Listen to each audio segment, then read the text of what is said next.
Seorang pengusaha kaya raya pulang ke rumah mewahnya di kawasan Pondok Indah dengan tubuh lelah seolah memikul seluruh beban dunia di pundaknya. Aditya Pradana baru saja melewati hari panjang tanpa akhir di kantor pusat grup Hotel Puncak Nusa di kawasan Sudirman, dan satu-satunya hal yang ia inginkan hanyalah masuk ke kamar, melepas sepatu, lalu menghilang dari dunia selama beberapa jam. Namun baru 3 langkah memasuki rumahnya sendiri, kedua kakinya mendadak berhenti bergerak. Dari ruang tamu utama terdengar suara yang membuat seluruh tubuhnya membeku seperti dipaku di lantai marmer rumah itu. Suara tawa kecil anak-anak, jernih, bebas, penuh kebahagiaan. Tawa yang sudah bertahun-tahun tidak pernah lagi ia dengar sampai hampir lupa bagaimana bunyinya. Itu adalah tawa putrinya, Nadia Pradana. Aditya Pradana berjalan perlahan sambil menahan napas, takut jika suara sekecil apapun akan menghancurkan momen mustahil itu. Saat akhirnya ia mengintip ke dalam ruang tamu, apa yang dilihatnya membuatnya kehilangan kata-kata, kehilangan napas, bahkan kehilangan kemampuan untuk memahami apa yang sedang terjadi di depan matanya. Di tengah ruang tamu paling mewah di rumah itu, duduk di lantai dengan gitar akustik tua di atas pangkuannya, ada Laras Widyaningrum, asisten rumah tangga yang baru beberapa minggu lalu direkrut oleh ibunya.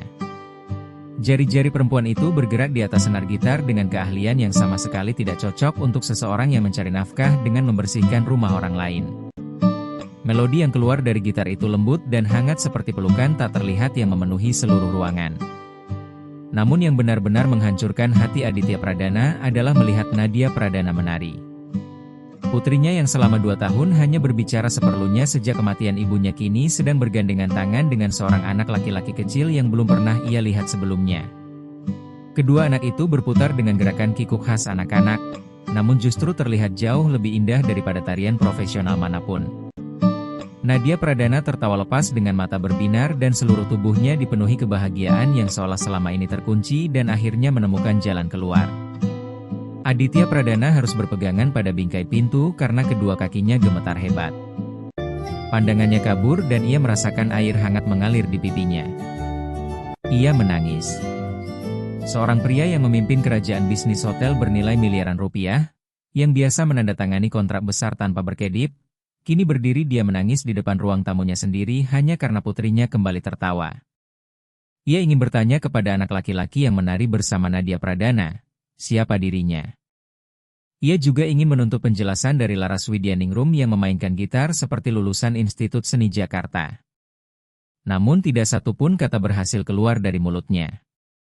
Ia hanya berdiri membeku memandangi pemandangan yang terasa berasal dari dunia lain, dunia di mana putrinya tidak lagi hancur karena kesedihan. Anak laki-laki itu sedikit lebih tua dari Nadia Pradana, penuh energi khas masa kecil, tetapi memperlakukan putrinya dengan kelembutan luar biasa seolah memahami bahwa gadis kecil itu rapuh dan harus dijaga dengan hati-hati. Lagi, seru Nadia Pradana dengan suara penuh semangat yang hampir tidak dikenali oleh Aditya Pradana karena sudah terlalu lama ia tidak mendengar putrinya berbicara seantusias itu.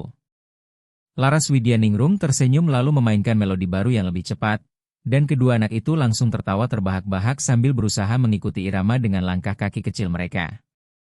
Namun beberapa detik kemudian, anak laki-laki itu menyadari kehadiran Aditya Pradana di ambang pintu. Ia langsung berhenti bergerak, dan ekspresinya berubah dari bahagia menjadi takut hanya dalam 1 detik. Anak laki-laki itu langsung melepaskan tangan Nadia Pradana lalu mundur beberapa langkah sambil menundukkan kepala ke lantai seolah baru saja melakukan kesalahan besar. "Ibu," bisiknya dengan suara gemetar sambil menarik lengan baju Laras Widyaningrum. Laras Widyaningrum mengangkat wajahnya dan pandangannya bertemu dengan mata Aditya Pradana. Suara gitar langsung berhenti mendadak seperti listrik yang diputus tiba-tiba. Wajah Laras Widyaningrum berubah pucat penuh ketakutan. Ketakutan seseorang yang sadar bahwa seluruh hidup yang susah payah ia bangun mungkin akan runtuh dalam hitungan detik. "Pak Pradana," ucapnya sambil berdiri begitu cepat sampai gitar akustik itu hampir jatuh. "Saya bisa menjelaskan. Saya tahu saya seharusnya tidak membawa anak saya ke sini. Pengasuhnya tiba-tiba ada keadaan darurat dan saya tidak punya siapa-siapa lagi. Saya janji ini tidak akan terjadi lagi. Siapa anak ini?" potong Aditya Pradana. Namun suaranya tidak terdengar seperti suara majikan yang marah. Suaranya terdengar seperti suara seorang ayah yang baru saja melihat keajaiban dan takut semua itu hanyalah mimpi. Dia anak saya, Pak. Namanya Bima Widyaningrum. Saya benar-benar minta maaf. Ini tidak akan terulang lagi.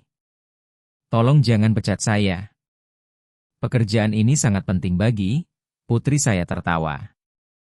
Kalimat itu keluar dari mulut Aditya Pradana seperti bisikan suci yang membuat Laras Widyaningrum langsung terdiam karena tidak tahu harus menanggapi bagaimana. Putri saya tertawa, ulang Aditya Pradana lagi. Dan kali ini suaranya pecah sampai membuat Bima Widyaningrum mengangkat wajahnya dari lantai untuk melihat pria tinggi yang berdiri menangis tanpa malu di depan ruang tamunya sendiri. Ayah, panggil Nadia Pradana sambil berjalan mendekat dengan kepolosan alami khas anak kecil, lalu menarik tangan ayahnya menuju tengah ruangan. Bima Widyaningrum temanku dan Laras Widyaningrum main gitar bagus sekali. Ayah mau menari sama kami? Aditya Pradana langsung berlutut di depan putrinya sambil memegang kedua bahunya dengan tangan gemetar. Ia menatap mata putrinya dan melihat sesuatu yang sudah lama hilang. Kehidupan. Ada kehidupan di mata itu, mata yang selama ini kosong dan mati seperti jendela rumah yang ditinggalkan bertahun-tahun. Dan kehidupan itu kembali bukan karena terapi mahal, bukan karena mainan impor, bukan karena liburan mewah ke taman hiburan luar negeri. Kehidupan itu kembali karena gitar tua, seorang asisten rumah tangga, dan seorang anak kecil yang mengajari putrinya menari. Sejak kapan? Sudah berapa lama kalian melakukan ini? Tanya Aditya Pradana kepada Laras Widyaningrum sambil menghapus air mata dengan punggung tangan. Laras Widyaningrum menelan ludah dengan gugup. Jelas ketakutan jawabannya akan membuatnya kehilangan pekerjaan. Ini tidak direncanakan, Pak. Pertama kali saya membawa Bima Widyaningrum ke sini karena saya tidak punya tempat menitipkannya. Nadia Pradana sedang duduk sendirian di tangga. Anak saya mendekatinya dan mengajak bermain. Awalnya dia tidak menjawab, tapi anak saya terus mencoba. Lalu saat saya mulai memainkan gitar sambil bekerja, tiba-tiba Nadia Pradana berdiri dan mulai bergerak mengikuti musik. Kalimat terakhir menghilang begitu saja dan keheningan Laras Widyaningrum menjelaskan semuanya lebih jelas daripada kata-kata manapun. Namun sebelum Aditya Pradana sempat mencerna semuanya, suara tajam terdengar dari lorong rumah seperti pisau yang mengiris kain sutra. Keributan apa ini? Nyonya Ratna Pradana muncul di pintu ruang tamu dengan tubuh tegak dan tatapan dingin yang selama puluhan tahun ia gunakan untuk menguasai rumah itu seperti kerajaannya sendiri.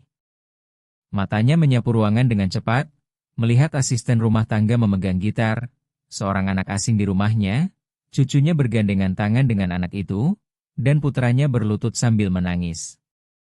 Aditya Pradana, bisa jelaskan kenapa ada anak asing bermain dengan Nadia Pradana di rumah saya? Tanya Nyonya Ratna Pradana dengan nada tenang yang justru lebih menakutkan daripada teriakan. Nenek, dia temanku, jawab Nadia Pradana dengan suara tegas yang membuat seluruh ruangan terdiam, termasuk Aditya Pradana sendiri. Nyonya Ratna Pradana menatap cucunya seolah gadis kecil itu baru saja mengucapkan kata terlarang. Setelah itu pandangannya beralih kepada Laras Widyaningrum. Dan apa yang terlihat di mata wanita tua itu membuat Bima Widyaningrum langsung bersembunyi di belakang ibunya secara naluriah. Nyonya Widyaningrum, ucap Nyonya Ratna Pradana dengan nada dingin yang biasa ia gunakan untuk mengingatkan semua orang di rumah itu tentang posisi mereka dalam hierarki keluarga. Anda saya pekerjakan untuk membersihkan rumah, bukan untuk membuat pesta anak-anak di ruang tamu utama, apalagi membawa anak Anda ke rumah yang bukan tempatnya. Ibu, potong Aditya Pradana sambil berdiri perlahan. Nadia Pradana tertawa. Ibu tahu apa artinya itu? Saya tahu cucu saya membutuhkan teman yang pantas, bukan? Nyonya Ratna Pradana berhenti sebelum menyelesaikan kalimatnya. Tetapi semuanya sudah terlambat. Semua orang di ruangan itu tahu persis apa yang sebenarnya ingin ia katakan. Dari balik tubuh ibunya, Bima Widyaningrum mengangkat wajahnya lalu berkata dengan polos, sesuatu yang langsung membuat seluruh ruang tamu membeku dalam keheningan. Nenek, saya cuma ingin bermain dengan Isa karena dia selalu sedih. Ibu saya bilang kalau ada orang sedih, kita harus menggenggam tangannya dan jangan dilepas sampai dia tersenyum lagi. Nyonya Ratna Pradana membuka mulut untuk menjawab, tetapi tidak ada satu kata pun yang keluar. Untuk pertama kalinya setelah sekian lama, ada seseorang yang membuatnya kehilangan jawaban. Dan orang itu hanyalah seorang anak kecil yang bahkan tingginya belum sampai pinggangnya. Pembicaraan ini belum selesai, kata Nyonya Ratna Pradana akhirnya sambil menatap tajam ke arah Laras Widyaningrum. Tatapan yang terasa seperti hukuman tanpa suara. Besok pagi kita akan membahas posisi pekerjaan Anda di rumah ini.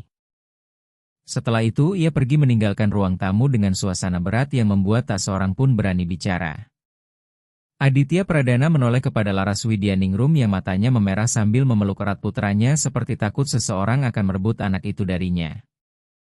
Lalu ia melihat Nadia Pradana yang kembali menggenggam tangan Bima Widyaningrum dengan keteguhan khas anak kecil ketika menemukan sesuatu yang berharga dan menolak melepaskannya. Laras Widyaningrum, kata Aditya Pradana dengan suara pelan yang berusaha terdengar tenang meski hatinya kacau. Jangan khawatir dengan ucapan ibu saya. Tidak ada yang akan memecat Anda. Tapi Pak, tidak ada, ulang Aditya Pradana dengan tegas. Apa yang Anda dan anak Anda lakukan malam ini untuk putri saya tidak bisa dibayar dengan uang sebanyak apapun di dunia. Laras Widyaningrum hanya mengangguk pelan.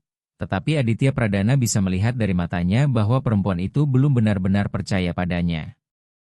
Dan ia tidak bisa menyalahkannya. Karena ia sendiri tahu ibunya tidak akan membiarkan semuanya berakhir begitu saja. Nyonya Ratna Pradana tidak pernah membiarkan sesuatu berhenti begitu saja. Malam itu, setelah Laras Widyaningrum pulang bersama Bima Widyaningrum, Aditya Pradana melakukan sesuatu yang sudah lama tidak ia lakukan. Ia duduk di samping tempat tidur putrinya untuk menyelimutinya. Dan untuk pertama kalinya setelah terasa seperti bertahun-tahun lamanya, Nadia Pradana menatap ayahnya sambil tersenyum sebelum memejamkan mata. Ayah, bisik Nadia Pradana dengan suara mengantuk. Besok Bima Widyaningrum boleh datang lagi? Hati Aditya Pradana langsung terasa sesak. Kita lihat nanti, sayang. Dia bilang ayahnya juga ada di surga seperti ibu, gumam Nadia Pradana sebelum akhirnya tertidur lelap. Aditya Pradana tetap duduk diam di samping tempat tidur putrinya selama beberapa menit sambil memikirkan kata-kata itu. Bima Widyaningrum juga kehilangan ayahnya. Dua anak kecil yang sama-sama hancur karena luka yang sama ternyata saling menyembuhkan hanya dengan bergandengan tangan dan menari bersama tanpa terapi mahal, tanpa obat, tanpa diagnosis apapun. Namun sementara Aditya Pradana masih tenggelam dalam pikirannya, di bagian lain rumah mewah itu, Nyonya Ratna Pradana sedang mengangkat teleponnya lalu menghubungi seseorang yang biasa ia panggil saat ada masalah serius. Maya Kartika, ucapnya dengan suara dingin. Besok pagi datang lebih awal. Kita punya masalah yang harus diselesaikan sebelum semuanya lepas kendali. Di sisi lain telepon, Maya Kartika tersenyum dengan cara yang tidak ingin dilihat siapapun di tengah malam. Serahkan pada saya, Nyonya, jawabnya pelan. Namun yang tidak diketahui oleh kedua wanita itu adalah bahwa panggilan telepon tersebut akan memicu rangkaian kejadian yang mengguncang fondasi rumah keluarga Pradana dan membongkar rahasia yang selama bertahun-tahun terkubur di balik kebohongan, kepura-puraan, dan diam yang penuh rasa bersalah. Keesokan paginya, Aditya Pradana bangun dengan perasaan aneh di dadanya. Bukan rasa cemas, bukan ketakutan, melainkan rasa penasaran yang terus membakar pikirannya seperti api yang dinyalakan malam sebelumnya dan menolak padam. Siapa sebenarnya Laras Widyaningrum? Pertanyaan itu terus mengikutinya saat berpakaian, saat menuruni tangga rumah, hingga ketika ia meminum kopi pagi di ruang makan utama rumah mewahnya. Seorang perempuan yang bekerja membersihkan rumah tidak mungkin memainkan gitar dengan kemampuan seperti itu. Jari-jari Laras Widyaningrum bergerak di atas senar gitar seperti seseorang yang telah menghabiskan bertahun-tahun hidupnya untuk menguasai alat musik tersebut.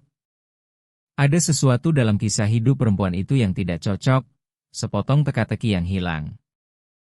Dan Aditya Pradana adalah tipe pria yang tidak bisa hidup dengan teka-teki yang belum selesai.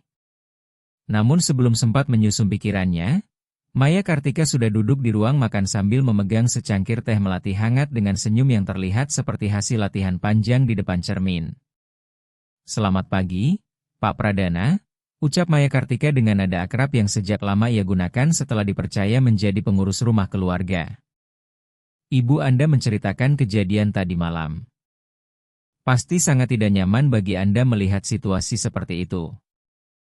Aditya Pradana menatapnya dari balik cangkir kopinya. "Tidak nyaman?"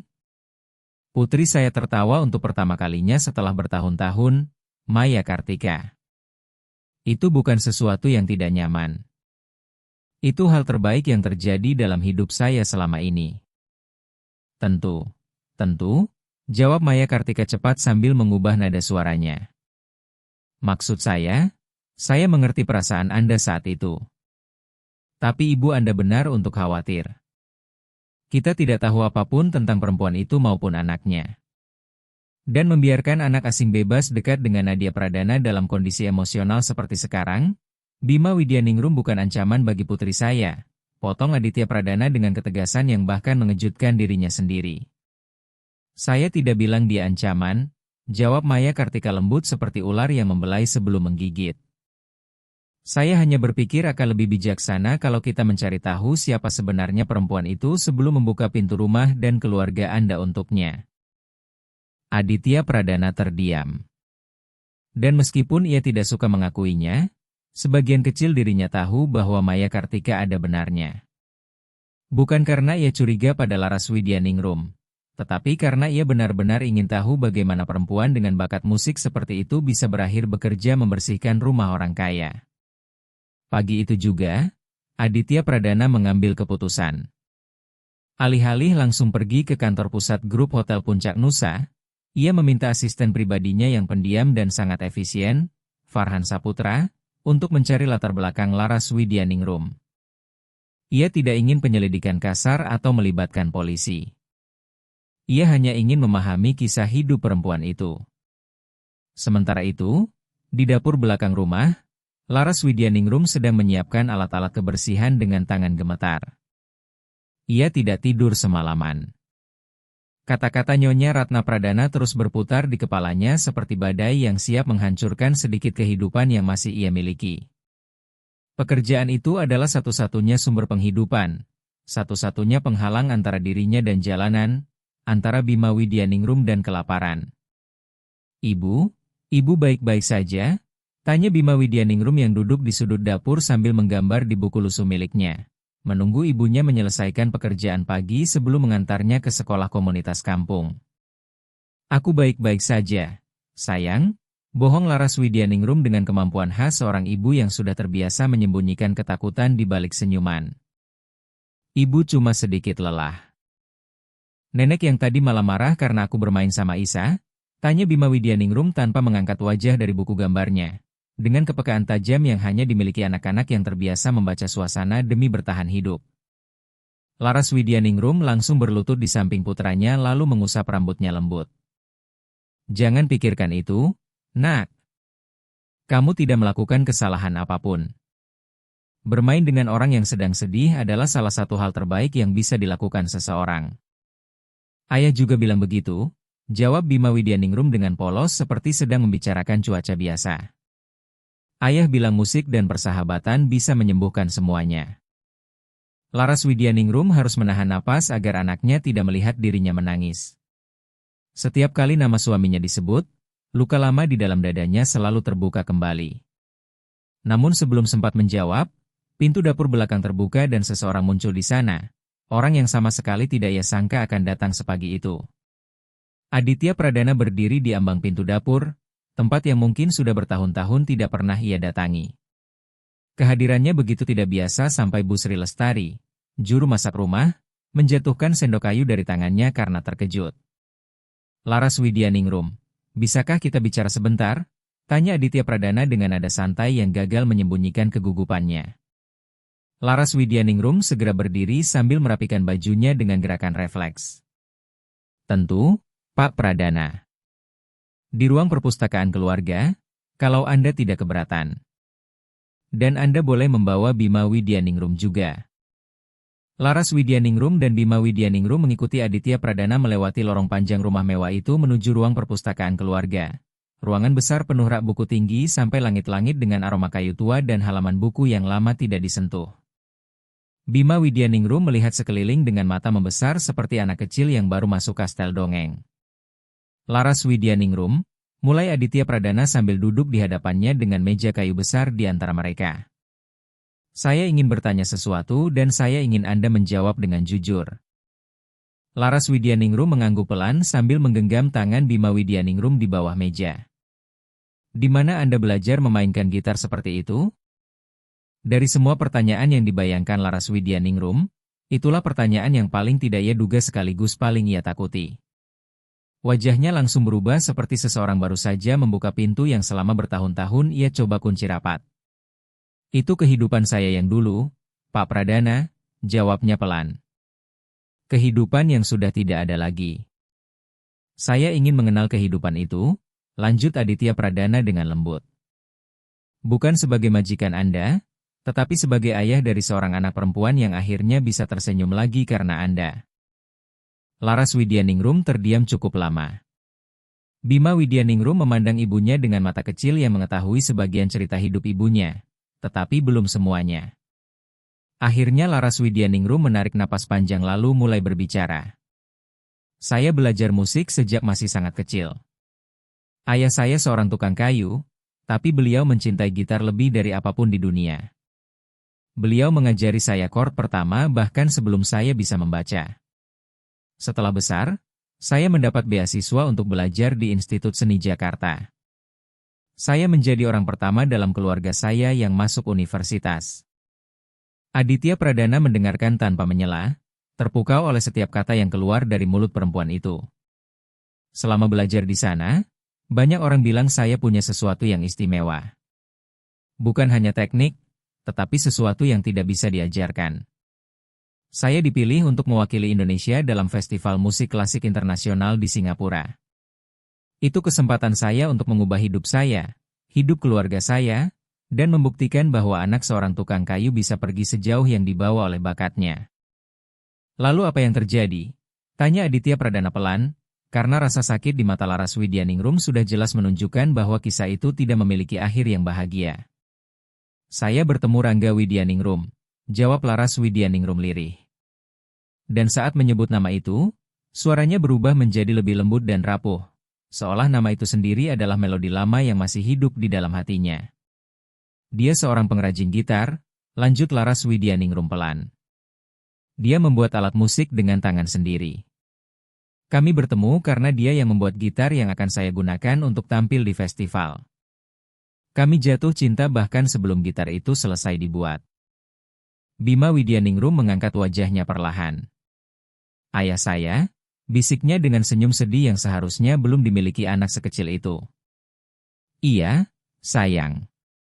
Itu ayahmu, jawab Laras Widyaningrum sambil mengusap kepala putranya lembut. Kami menikah tidak lama setelah festival itu.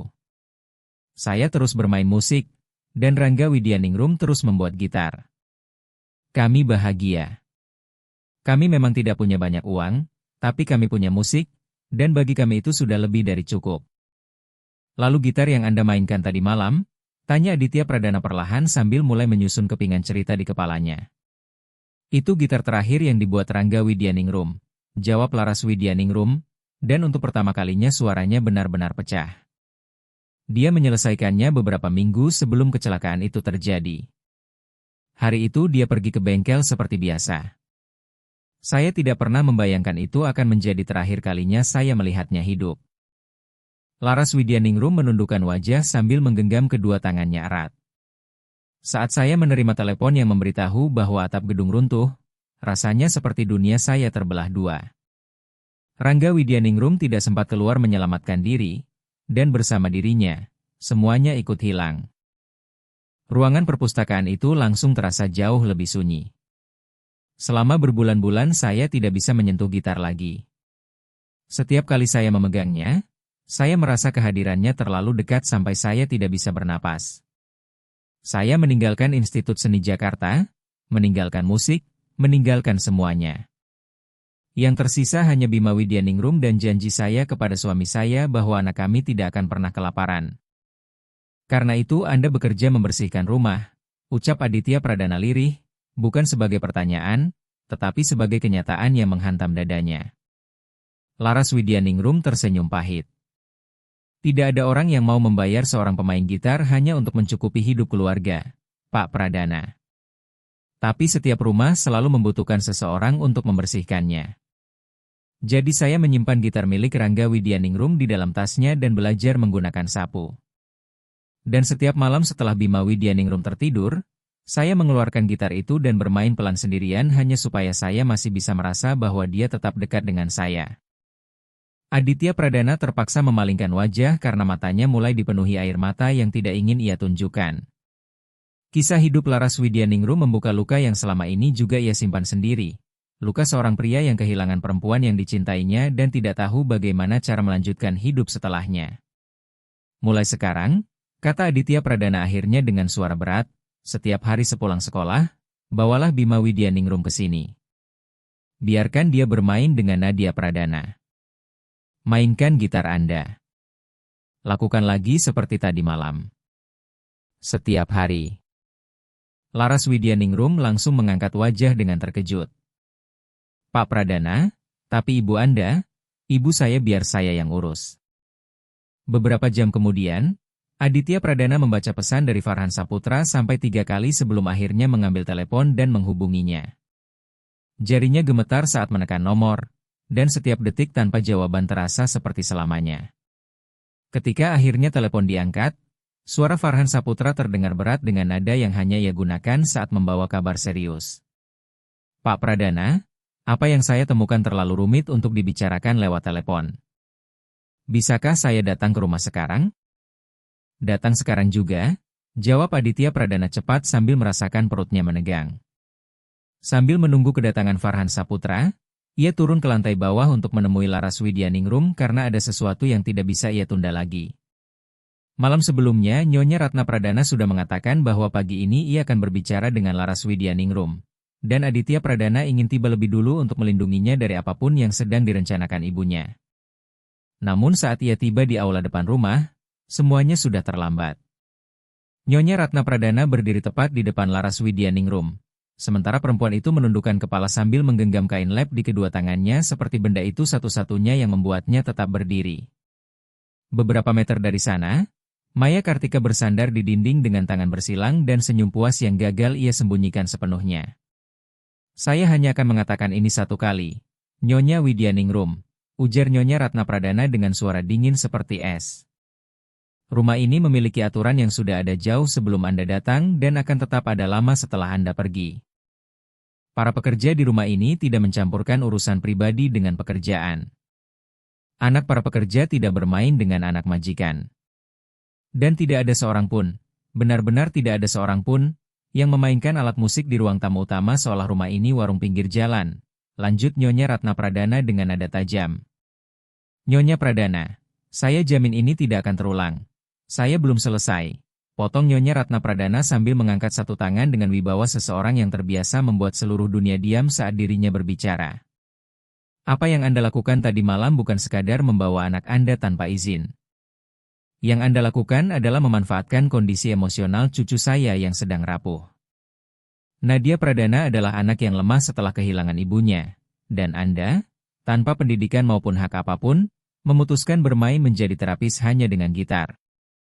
Saya tidak pernah bermaksud, apa yang Anda maksud atau tidak maksud tidak penting, potong Nyonya Ratna Pradana dingin. Yang penting adalah hasilnya. Dan hasilnya sekarang cucu saya mulai bergantung secara emosional kepada Anda dan anak Anda. Itu akan merusak seluruh usaha yang selama ini dilakukan para profesional. Aditya Pradana mengepalkan kedua tangannya di samping tubuh. Setiap kata dari ibunya terasa seperti api yang membakar dadanya. Tetapi ia tahu memotong ucapan ibunya terlalu cepat hanya akan membuat keadaan semakin buruk. Ia harus menunggu waktu yang tepat. Jadi mulai hari ini, inilah aturan barunya, lanjut Nyonya Ratna Pradana sambil mengeluarkan selembar kertas terlipat dari sakunya. Pertama, anak Anda tidak boleh lagi menginjak rumah ini dalam keadaan apapun. Kedua, Anda hanya melakukan pekerjaan membersihkan rumah tanpa berinteraksi dengan Nadia Pradana selain hal yang benar-benar diperlukan. Ketiga, Gitar itu harus keluar dari rumah ini hari ini juga. Jika Anda menerima syarat ini, Anda masih boleh bekerja di sini. Jika tidak, Maya Kartika sudah menyiapkan surat pemberhentian Anda. Dari sudut ruangan, Maya Kartika mengangguk sambil mengangkat amplop berisi dokumen yang memang sudah dipersiapkan sejak awal. Semuanya terasa terlalu rapi, terlalu terencana, seperti operasi yang disusun tanpa memberi jalan keluar sedikit pun. Untuk pertama kalinya sejak percakapan itu dimulai, Laras Widyaningrum mengangkat wajahnya. Dan Aditya Pradana melihat sesuatu di mata perempuan itu yang membuat dadanya terasa terbelah dua. Itu bukan rasa takut dan bukan kepasrahan, melainkan rasa sakit seseorang yang diminta melepaskan hal terakhir yang tersisa dari orang yang dicintainya. Gitarnya. Gitar tempat jiwa Rangga Widyaningrum masih hidup. Nyonya Pradana, suara Laras Widyaningrum gemetar, tetapi ia berusaha keras agar tidak benar-benar hancur. Saya bisa menerima kalau anak saya tidak boleh datang lagi. Saya juga bisa menerima kalau saya hanya bekerja membersihkan rumah. Tapi gitar itu satu-satunya benda yang tersisa dari suami saya. Itu satu-satunya yang dimiliki anak saya dari ayahnya. Saya tidak bisa. Ibu, cukup. Suara Aditya Pradana memotong ruangan seperti petir yang membelah pohon tua. Semua orang langsung menoleh kepadanya. Nyonya Ratna Pradana tampak terkejut. Maya Kartika terlihat panik, sementara Laras Widyaningrum menatapnya dengan campuran lega dan takut karena khawatir campur tangan pria itu justru memperburuk semuanya. Aditya Pradana, ini urusan pengaturan rumah, ini urusan putri saya. Potong Aditya Pradana sambil melangkah maju ke tengah aula depan rumah dengan langkah tegas. Nadia Pradana adalah putri saya, bukan proyek administrasi. Dan apa yang dilakukan Laras Widyaningrum dan Bima Widyaningrum hanya dalam satu sore lebih berhasil daripada semua profesional yang mencoba selama bertahun-tahun. Jadi tidak akan ada aturan baru, tidak akan ada pemecatan, dan gitar itu tidak akan pergi dari rumah ini. Keheningan setelah ucapan itu terasa begitu berat sampai seolah memiliki bentuk sendiri. Nyonya Ratna Pradana menatap putranya dengan ekspresi yang sangat dikenali oleh Aditya Pradana. Ekspresi seorang wanita yang tidak terbiasa kalah dan tidak berniat mulai kalah hari ini. Kamu sedang membuat kesalahan besar, nak, kata Nyonya Ratna Pradana pelan hampir seperti bisikan. Dan saat akibatnya datang nanti, saya harap kamu mengingat momen ini. Setelah itu Nyonya Ratna Pradana pergi meninggalkan aula bersama Maya Kartika yang mengikuti di belakangnya. Sementara seluruh rumah kembali tenggelam dalam keheningan berat. Laras Widyaningrum terlihat gemetar jelas di depan mata. Dan Aditya Pradana harus menahan dirinya sendiri agar tidak melangkah mendekat lalu menenangkannya. Ia sadar bahwa gerakan sekecil apapun bisa disalahartikan oleh mata-mata yang pasti sedang memperhatikan dari setiap sudut rumah itu. Terima kasih, Pak Pradana. Bisik Laras Widyaningrum pelan. Jangan berterima kasih kepada saya. Apa yang Anda lakukan untuk Nadia Pradana? Justru saya yang seharusnya berterima kasih sambil berlutut. Namun sebelum percakapan itu berlanjut, bel rumah berbunyi. Farhan Saputra datang tepat waktu seperti biasanya, membawa tas kerja hitam di bawah lengannya dengan ekspresi wajah yang langsung memberitahu bahwa kabar yang ia bawa bukan sesuatu yang sederhana. Aditya Pradana segera membawanya masuk ke ruang kerja pribadinya lalu mengunci pintu.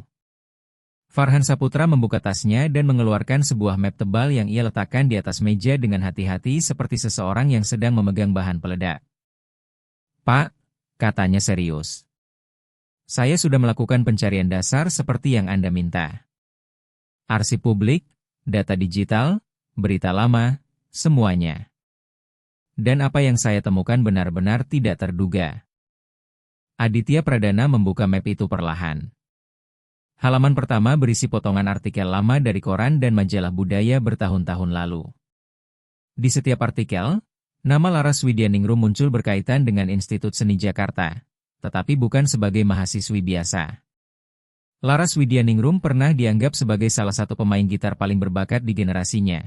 Jelas Farhan Saputra sementara mata Aditya Pradana semakin membesar membaca isi laporan itu. Dia memenangkan 3 penghargaan nasional bahkan sebelum menyelesaikan pendidikannya. Dia dipilih mewakili Indonesia di Festival Musik Klasik Internasional Singapura. Media menjulukinya suara dari senar. Menurut banyak kritikus musik, dia diprediksi akan mengubah sejarah musik klasik di Asia Tenggara. Lalu apa yang terjadi? Tanya Aditya Pradana, meskipun sebagian jawabannya sudah ia dengar pagi tadi di ruang perpustakaan keluarga. Disitulah semuanya mulai rumit. Pak, jawab Farhan Saputra sambil membuka bagian berikutnya dari map tersebut. Suami Laras Widyaningrum, yaitu Rangga Widyaningrum, adalah seorang pengrajin gitar terkenal yang membuat alat musik untuk para musisi profesional. Tapi ada satu hal yang kemungkinan besar tidak pernah diceritakan Laras Widyaningrum kepada Anda. Bagaimana sebenarnya suaminya meninggal? Aditya Pradana berhenti membaca lalu menatap langsung ke mata asistennya. Rangga Widyaningrum bekerja di sebuah bengkel pembuatan gitar yang berada di dalam gedung industri tua. Gedung itu dimiliki oleh sebuah perusahaan besar yang selama bertahun-tahun mengabaikan laporan kerusakan struktur dan masalah keselamatan kerja. Suatu hari sebagian atap gedung itu runtuh. Rangga Widyaningrum menjadi satu-satunya pekerja yang tidak berhasil keluar tepat waktu. Ya Tuhan, gumam Aditya Pradana pelan. Namun Farhan Saputra belum selesai. Dan itu belum semuanya, Pak. Setelah kejadian itu, Laras Widyaningrum mencoba menggugat perusahaan pemilik gedung. Dia menggunakan seluruh tabungannya untuk menyewa pengacara. Tapi perusahaan itu memiliki tim hukum yang sangat kuat dan menghancurkan kasus tersebut sebelum sampai ke pengadilan. Dia tidak hanya gagal mendapatkan ganti rugi, tetapi juga bangkrut karena biaya hukum. Dia kehilangan apartemennya, kehilangan seluruh tabungannya, kehilangan segalanya. Sementara perusahaan itu tidak pernah mengakui tanggung jawab apapun. Setiap kalimat terasa seperti pukulan baru di dada Aditya Pradana. Namun apa yang dikatakan Farhan Saputra selanjutnya benar-benar membuat dunia di bawah kakinya runtuh. Pak, saya menyelidiki siapa pemilik gedung industri itu. Perusahaan yang mengabaikan peringatan keselamatan, yang menyebabkan kematian Rangga Widyaningrum, lalu menghancurkan hidup jandanya secara hukum agar tidak perlu membayar kompensasi Rp1 pun. Farhan Saputra berhenti sejenak, dan jeda itu terasa seperti selamanya. Gedung itu milik Pradana Investama, perusahaan yang didirikan ayah Anda dan selama bertahun-tahun dikelola langsung oleh Nyonya Ratna Pradana saat Anda fokus menjalankan bisnis hotel keluarga. Aditya Pradana langsung membeku sepenuhnya. Otak Aditya Pradana berusaha memahami semua informasi itu, tetapi kata-kata Farhan Saputra terasa seperti ditulis dalam bahasa asing yang tiba-tiba tidak lagi bisa ia mengerti. Jadi maksudmu, keluarga saya, perusahaan ayah saya, bertanggung jawab atas kematian suami Laras Widyaningrum? Tanyanya dengan suara nyaris tidak terdengar. Yang saya katakan adalah Pradana Investama merupakan pemilik gedung tempat Rangga Widyaningrum meninggal. Dan tim hukum yang menghancurkan gugatan Laras Widyaningrum dikendalikan langsung oleh satu orang. Siapa? Tanya Aditya Pradana pelan. Nyonya Ratna Pradana. Ibu Anda. Dunia seolah berhenti berputar bagi Aditya Pradana saat itu juga. Dinding ruang kerjanya terasa seperti menutup dari segala arah sementara pikirannya mati-matian mencoba menyusun kepingan teka-teki mengerikan yang selama ini tersembunyi di depan matanya. Ibunya sendiri yang mempekerjakan Laras Widyaningrum beberapa minggu lalu. Ibunya yang kini begitu ingin memecat perempuan itu. Ibunya juga yang ternyata telah menghancurkan hidup perempuan tersebut bertahun-tahun sebelumnya. Apakah Laras Widyaningrum tahu? Tanya Aditya Pradana dengan suara lemah. Apakah dia tahu bahwa dia bekerja di rumah keluarga yang menghancurkan hidupnya? Itu yang belum bisa saya pastikan, Pak, jawab Farhan Saputra. Tapi masih ada satu hal lagi. Setelah itu ia mengambil halaman terakhir dari map tersebut. Itu adalah salinan dokumen rumah sakit. Istri Anda, Salsabila Pradana, sebelum meninggal pernah dirawat di Rumah Sakit Harapan Kasih Jakarta. Selama minggu-minggu terakhir hidupnya, ada seorang relawan yang rutin datang menemaninya dan memainkan gitar untuk mengurangi rasa sakitnya. Relawan itu selalu menandatangani buku kunjungan dengan nama lengkapnya. Tangan Aditya Pradana gemetar saat mengambil lembaran itu. Lalu ia membaca nama yang tertulis di kolom pengunjung. Laras Widyaningrum. Kertas itu langsung terlepas dari tangannya dan jatuh ke lantai. Sementara tubuh Aditya Pradana ambruk di kursinya, tidak mampu lagi menahan berat kebenaran yang baru saja membelah hidupnya menjadi dua bagian yang tidak mungkin dipersatukan kembali. Perempuan yang selama ini membersihkan rumahnya ternyata pernah menemani istrinya di ambang kematian. Perempuan yang hidupnya dihancurkan oleh keluarganya sendiri ternyata menghabiskan minggu-minggu terakhir hidup Salsabila Pradana dengan memainkan gitar di samping tempat tidurnya agar ia tidak meninggal sendirian. Dan tidak satupun dari mereka pernah tahu siapa sebenarnya satu sama lain. Malam itu Aditya Pradana tidak tidur sama sekali. Setiap kali memejamkan mata, semua pengakuan Farhan Saputra terus berulang di kepalanya seperti film horor yang tidak bisa dihentikan. Ibunya menghancurkan hidup Laras Widyaningrum. Istrinya dihibur oleh perempuan itu di saat-saat terakhir hidupnya. Dan sekarang perempuan yang sama sedang membersihkan lantai rumah keluarga Pradana tanpa tahu bahwa dirinya tidur di bawah atap yang sama dengan orang-orang yang menyebabkan tragedinya. Atau mungkin dia memang tahu. Pikiran itulah yang paling menyiksa Aditya Pradana. Bagaimana jika Laras Widyaningrum sengaja mencari pekerjaan di rumah itu? Bagaimana jika semuanya memang bagian dari rencana? Bagaimana jika gitar itu, kedekatannya dengan Nadia Pradana, dan persahabatan Bima Widyaningrum hanyalah bagian dari balas dendam yang disusun dengan sempurna? Namun setiap kali pikiran itu muncul, Aditya Pradana kembali teringat mata Laras Widyaningrum saat menceritakan tentang Rangga Widyaningrum di ruang perpustakaan keluarga. Ia teringat suara perempuan itu yang bergetar dan cara Bima Widyaningrum memandang ibunya dengan campuran kagum dan khawatir. Tidak mungkin seseorang memalsukan rasa sakit sedalam itu. Tidak mungkin seseorang menciptakan kebenaran semurni itu hanya demi sandiwara.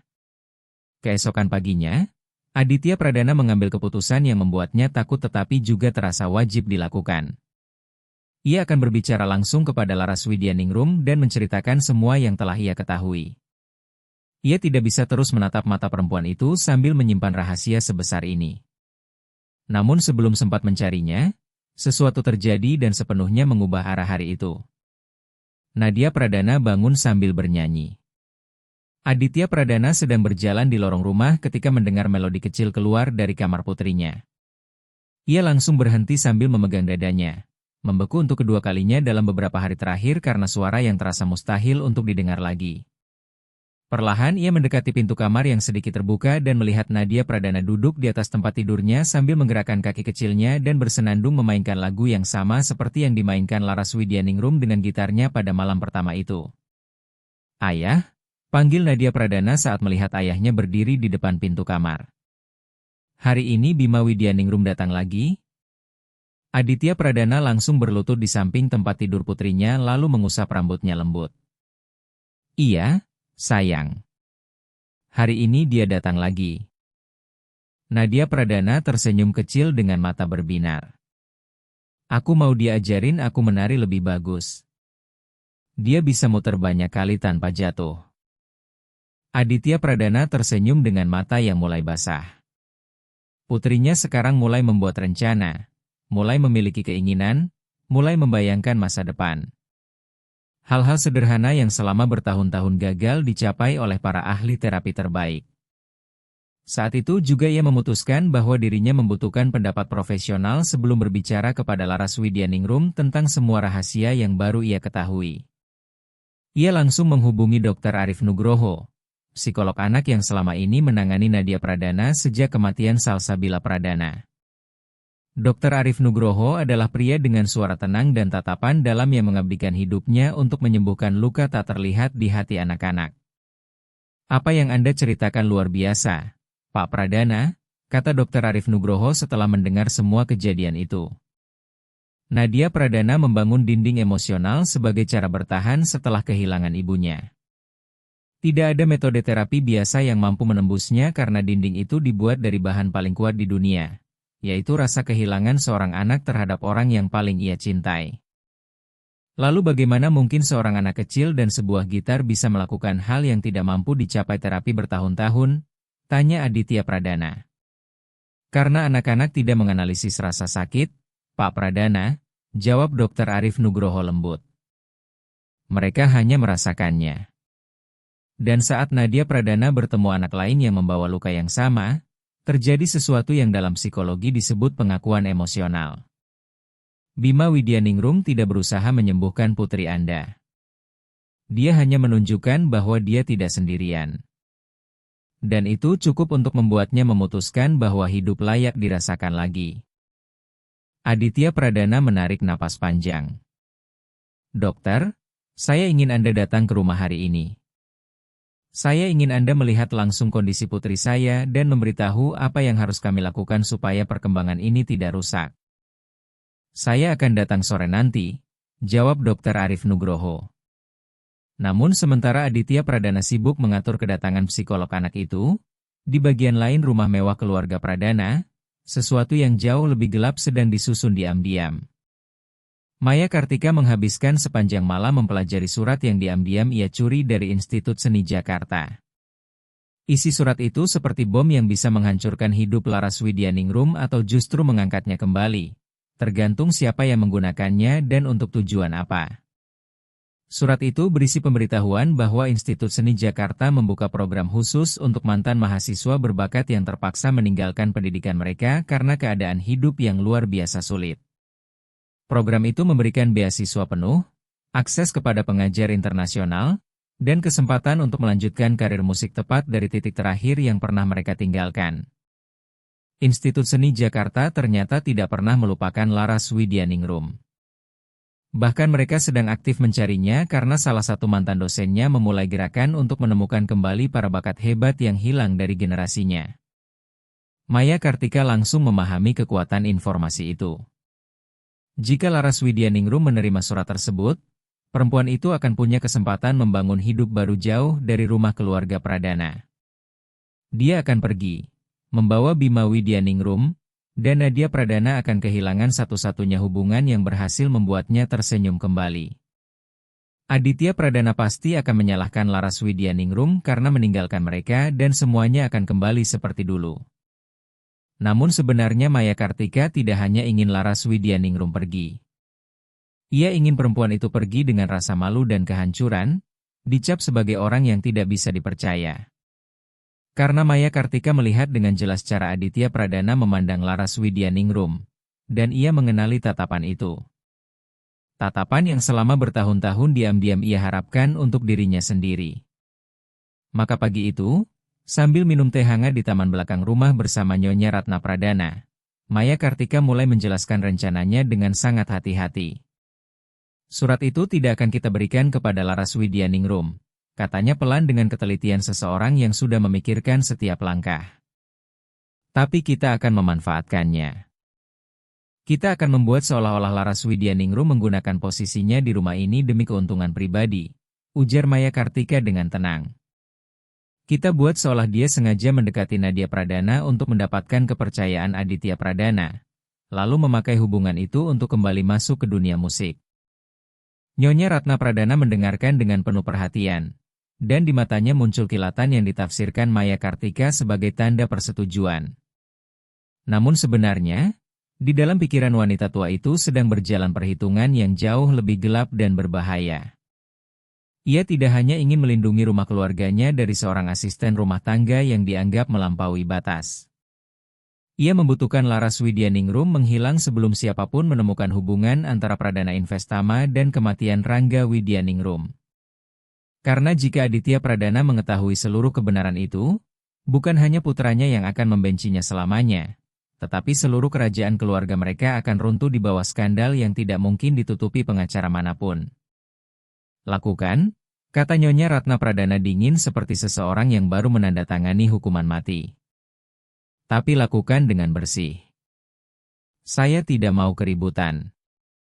Sore harinya, saat Dr. Arif Nugroho sedang mengevaluasi kondisi Nadia Pradana di ruang perpustakaan keluarga, Maya Kartika mulai menjalankan tahap pertama rencananya. Ia menunggu sampai Laras Widyaningrum sedang membersihkan sayap barat rumah, lalu diam-diam masuk ke ruangan kecil tempat perempuan itu biasa menyimpan barang-barangnya selama bekerja.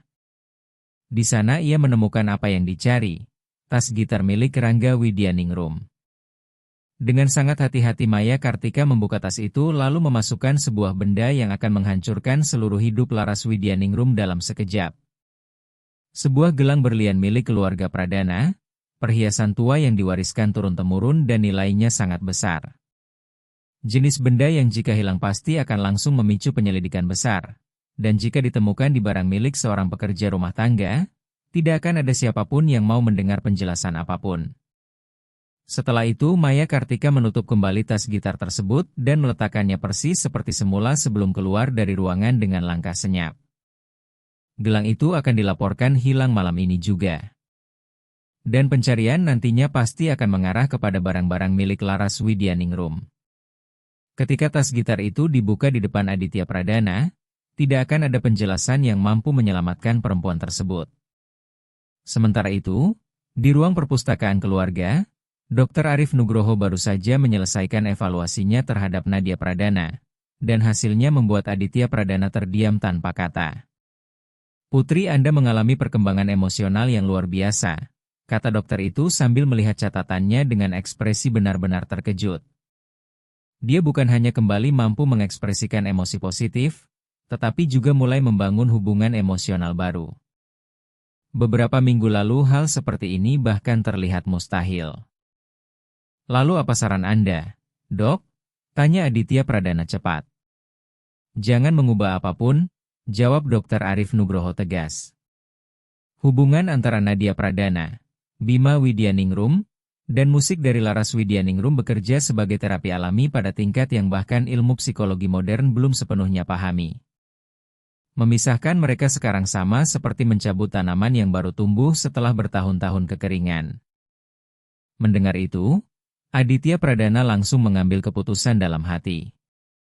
Tidak ada seorang pun, baik ibunya, Maya Kartika, maupun siapapun di dunia ini, yang akan memisahkan putrinya dari orang-orang yang berhasil menghidupkannya kembali.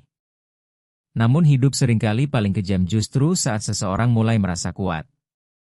Malam itu, setelah Laras Widyaningrum selesai bekerja dan bersiap pulang bersama Bima Widyaningrum, suara Nyonya Ratna Pradana tiba-tiba menggema ke seluruh lantai bawah rumah seperti alarm yang membekukan darah. "Gelang saya! Gelang peninggalan ibu saya hilang!" Dalam hitungan menit, seluruh rumah langsung kacau. Semua orang diperintahkan memeriksa setiap ruangan, setiap sudut rumah, dan setiap barang pribadi. Maya Kartika memimpin pencarian itu dengan efisiensi yang terasa terlalu sempurna sambil diam-diam mengarahkan para pekerja menuju sayap tempat Laras Widyaningrum menyimpan barang-barangnya. Dari kejauhan, Aditya Pradana memperhatikan semuanya dengan perasaan buruk yang memutar perutnya. Ada sesuatu yang terasa salah. Sangat salah. Aditya Pradana langsung merasa ada sesuatu yang tidak masuk akal. Ibunya sudah memakai gelang berlian itu ratusan kali selama bertahun-tahun dan tidak pernah sekalipun kehilangannya. Kenapa justru malam ini? Namun sebelum sempat menghentikan semua kekacauan itu, salah satu pekerja rumah berjalan mendekati Maya Kartika dengan wajah gelisah. "Nona Kartika, kami menemukan sesuatu di ruangan milik Nyonya Widyaningrum." Seketika seluruh rumah jatuh ke dalam keheningan yang mencekam. Semua mata langsung tertuju pada Laras Widyaningrum yang sedang berdiri di dekat pintu utama bersama Bima Widyaningrum, menggenggam tangan anaknya sambil bersiap pulang. Wajah perempuan itu penuh kebingungan seperti seseorang yang sama sekali tidak memahami mengapa tiba-tiba semua orang memandangnya seperti penjahat. Dengan langkah perlahan, Maya Kartika berjalan menuju ruangan kecil tempat barang-barang Laras Widyaningrum disimpan. Beberapa detik kemudian ia kembali sambil membawa tas gitar milik Rangga Widyaningrum yang sudah terbuka. Dan di dalamnya, berkilau di bawah cahaya lampu aula rumah seperti tuduhan tanpa suara, tergeletak gelang berlian milik Nyonya Ratna Pradana. "Tidak," bisik Laras Widyaningrum sambil menggeleng mundur satu langkah. "Itu tidak mungkin. Saya tidak pernah." "Buktinya berbicara sendiri," potong Nyonya Ratna Pradana dengan suara sedingin es yang seolah mampu membekukan seluruh ruangan. Namun di tengah kekacauan itu, pikiran Aditya Pradana justru bergerak sangat cepat. Tas gitar milik Rangga Widyaningrum. Seseorang sengaja menaruh gelang itu di dalam tas gitar milik suami Laras Widyaningrum. Bukan di laci, bukan di tas biasa, tetapi di benda paling suci yang dimiliki perempuan itu. Dan justru itulah yang membuat semuanya terasa palsu. Karena tidak ada pencuri yang menyembunyikan barang curian di satu-satunya benda yang paling ia lindungi dengan hidupnya. Seseorang sengaja memilih tempat itu. Seseorang tahu persis arti gitar tersebut bagi Laras Widyaningrum, dan sengaja memilihnya agar tuduhan itu terasa lebih kejam, lebih pribadi, dan lebih sulit dibantah. Dan ketika Aditya Pradana mulai menyadari semuanya, Bima Widyaningrum tiba-tiba melepaskan tangan ibunya lalu melangkah maju ke tengah aula rumah. Dengan suara kecil yang gemetar namun tegas, anak itu mengatakan sesuatu yang membuat semua orang membeku di tempat. Ibu saya tidak mungkin menaruh apapun di dalam gitar itu. Gitar itu milik ayah saya. Itu benda paling penting yang kami punya. Kalau gelang itu ada di sana, berarti ada seseorang yang sengaja ingin menyakiti ibu saya. Dan saya tahu ada orang-orang di rumah ini yang memang tidak suka kami ada di sini. Mata Bima Widyaningrum menyapu seluruh aula tanpa menunjuk siapapun secara langsung.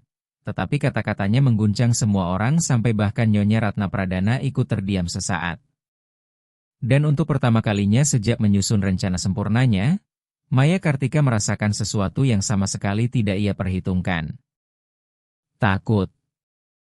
Takut kepada seorang anak kecil yang baru saja mengatakan kebenaran paling berbahaya. Bukan karena anak itu memiliki bukti, tetapi karena ia mengatakannya dengan keyakinan penuh dari hati seorang anak yang mengenal ibunya lebih baik daripada siapapun di dunia. Kata-kata Bima Widyaningrum menggantung di udara aula rumah seperti hukuman yang tidak berani disentuh siapapun. Aditya Pradana memandang anak itu dengan rasa kagum yang menyakitkan di dadanya, karena anak kecil itu baru saja melakukan sesuatu yang tidak berani dilakukan oleh orang dewasa manapun di rumah itu, mengatakan kebenaran tanpa kepentingan dan tanpa rasa takut. Namun Nyonya Ratna Pradana bukan wanita yang mudah diguncang oleh ucapan seorang anak. Sangat menyentuh, katanya dengan senyum dingin yang selalu muncul setiap kali dirinya merasa terancam namun menolak menunjukkannya. Anak kecil membela ibunya itu hal yang wajar dan bisa dimengerti. Tapi perasaan tidak menghapus bukti. Wanita tua itu menatap langsung ke arah Laras Widyaningrum. Gelang itu ditemukan di dalam barang milik Anda. Itu fakta. Fakta yang dibuat-buat, jawab Aditya Pradana sambil melangkah maju dan berdiri di depan Laras Widyaningrum seperti perisai hidup. Nyonya Ratna Pradana langsung mengangkat alisnya dengan ekspresi tidak percaya yang terlalu sempurna untuk terasa alami. Jadi sekarang kamu menuduh seseorang di rumah ini menanam bukti palsu? Tanyanya perlahan. Siapa yang kamu tuduh sebenarnya? Aditya Pradana? Saya? Maya Kartika? Atau para pekerja yang sudah bertahun-tahun melayani keluarga ini dengan kesetiaan tanpa celah? Saya mengatakan bahwa Laras Widyaningrum tidak pernah menaruh gelang itu di sana. Suara Aditya Pradana terdengar tegas, tetapi Nyonya Ratna Pradana langsung menatapnya dengan dingin. Dan bagaimana kamu bisa begitu yakin? Kamu baru mengenalnya beberapa minggu. Saya hidup di rumah ini selama puluhan tahun. Saya menjaga setiap benda, setiap kenangan, setiap warisan keluarga ini. Dan sekarang kamu lebih memilih percaya kepada orang asing daripada ibu kandungmu sendiri. Kata-kata itu jelas dipilih dengan sengaja untuk menyerang titik paling lemah dalam diri Aditya Pradana, kesetiaan kepada keluarganya sendiri. Dan ia bisa merasakan serangan itu mengenai sasaran, karena bagaimanapun juga, Nyonya Ratna Pradana tetap ibunya. Wanita yang membesarkannya, yang menemani hidupnya sejak kecil, yang menjaga keluarga mereka saat ayahnya meninggal. Dan tepat di saat keraguan kecil itu muncul di matanya, Laras Widyaningrum langsung menyadarinya dengan kepekaan seseorang yang sejak lama belajar membaca keheningan demi bertahan hidup. Pak Pradana, ucap Laras Widyaningrum pelan dengan suara yang justru terasa tenang di tengah kekacauan itu. Anda tidak perlu bertengkar dengan ibu Anda karena saya. Saya tahu apa yang saya lakukan dan apa yang tidak saya lakukan. Hati nurani saya bersih. Perlahan perempuan itu membungkuk, mengambil tas gitar yang masih berisi gelang berlian tersebut lalu meletakkannya di atas meja aula rumah dengan hati-hati. Setelah itu ia mengeluarkan gitar milik Rangga Widyaningrum, satu-satunya benda yang benar-benar berarti dalam hidupnya, lalu memeluknya erat ke dada seperti memeluk manusia hidup. Silakan ambil gelang itu. Silakan periksa seluruh hidup saya kalau memang mau. Anda tidak akan menemukan apapun karena memang tidak ada apa-apa untuk ditemukan. Satu-satunya hal yang akan saya bawa pergi dari rumah ini hanyalah apa yang saya bawa saat pertama datang, gitar saya dan anak saya. Laras Widyaningrum. Tunggu. Suara Aditya Pradana penuh kepanikan, tetapi perempuan itu sudah berjalan menuju pintu utama. Ibu, kita tidak akan kembali lagi? Tanya Bima Widyaningrum pelan sambil menggenggam tangan ibunya saat mereka berjalan keluar. Laras Widyaningrum tidak menjawab. Ia tidak mampu. Karena jika membuka mulut saat itu, dirinya pasti akan hancur menangis di depan orang-orang yang sudah merencanakan penghinaan itu untuknya. Dan harga dirinya, satu-satunya hal yang masih tersisa utuh dalam hidupnya, menolak membiarkan itu terjadi. Hari-hari setelah kepergian mereka menjadi hari paling gelap yang pernah dialami rumah keluarga Pradana sejak kematian Salsabila Pradana. Nadia Pradana berhenti bernyanyi. Berhenti tersenyum. Berhenti meminta seseorang bermain dengannya. Ia bahkan tidak mau lagi turun ke ruang tamu tempat ia pernah menari bersama. Bima Widyaningrum. Gadis kecil itu kembali mengurung dirinya di kamar dengan keteguhan sunyi khas anak-anak yang merasa dunia sudah terlalu sering menyakiti mereka. Sehingga satu-satunya cara bertahan adalah menghilang dari dalam diri sendiri. Dr. Arif Nugroho datang berkali-kali ke rumah itu, tetapi setiap kunjungan selalu berakhir dengan diagnosis yang semakin menghancurkan hati Aditya Pradana. Nadia Pradana mengalami kemunduran, Pak Pradana, kata dokter itu dengan wajah serius. Dan kemundurannya terjadi jauh lebih cepat daripada proses pemulihannya. Jika kita tidak bisa mengembalikan sumber emosional yang membuatnya terbuka kembali, saya khawatir dia akan menutup dirinya secara permanen. Permanen? Suara Aditya Pradana langsung melemah. Apa maksudnya itu, Dok?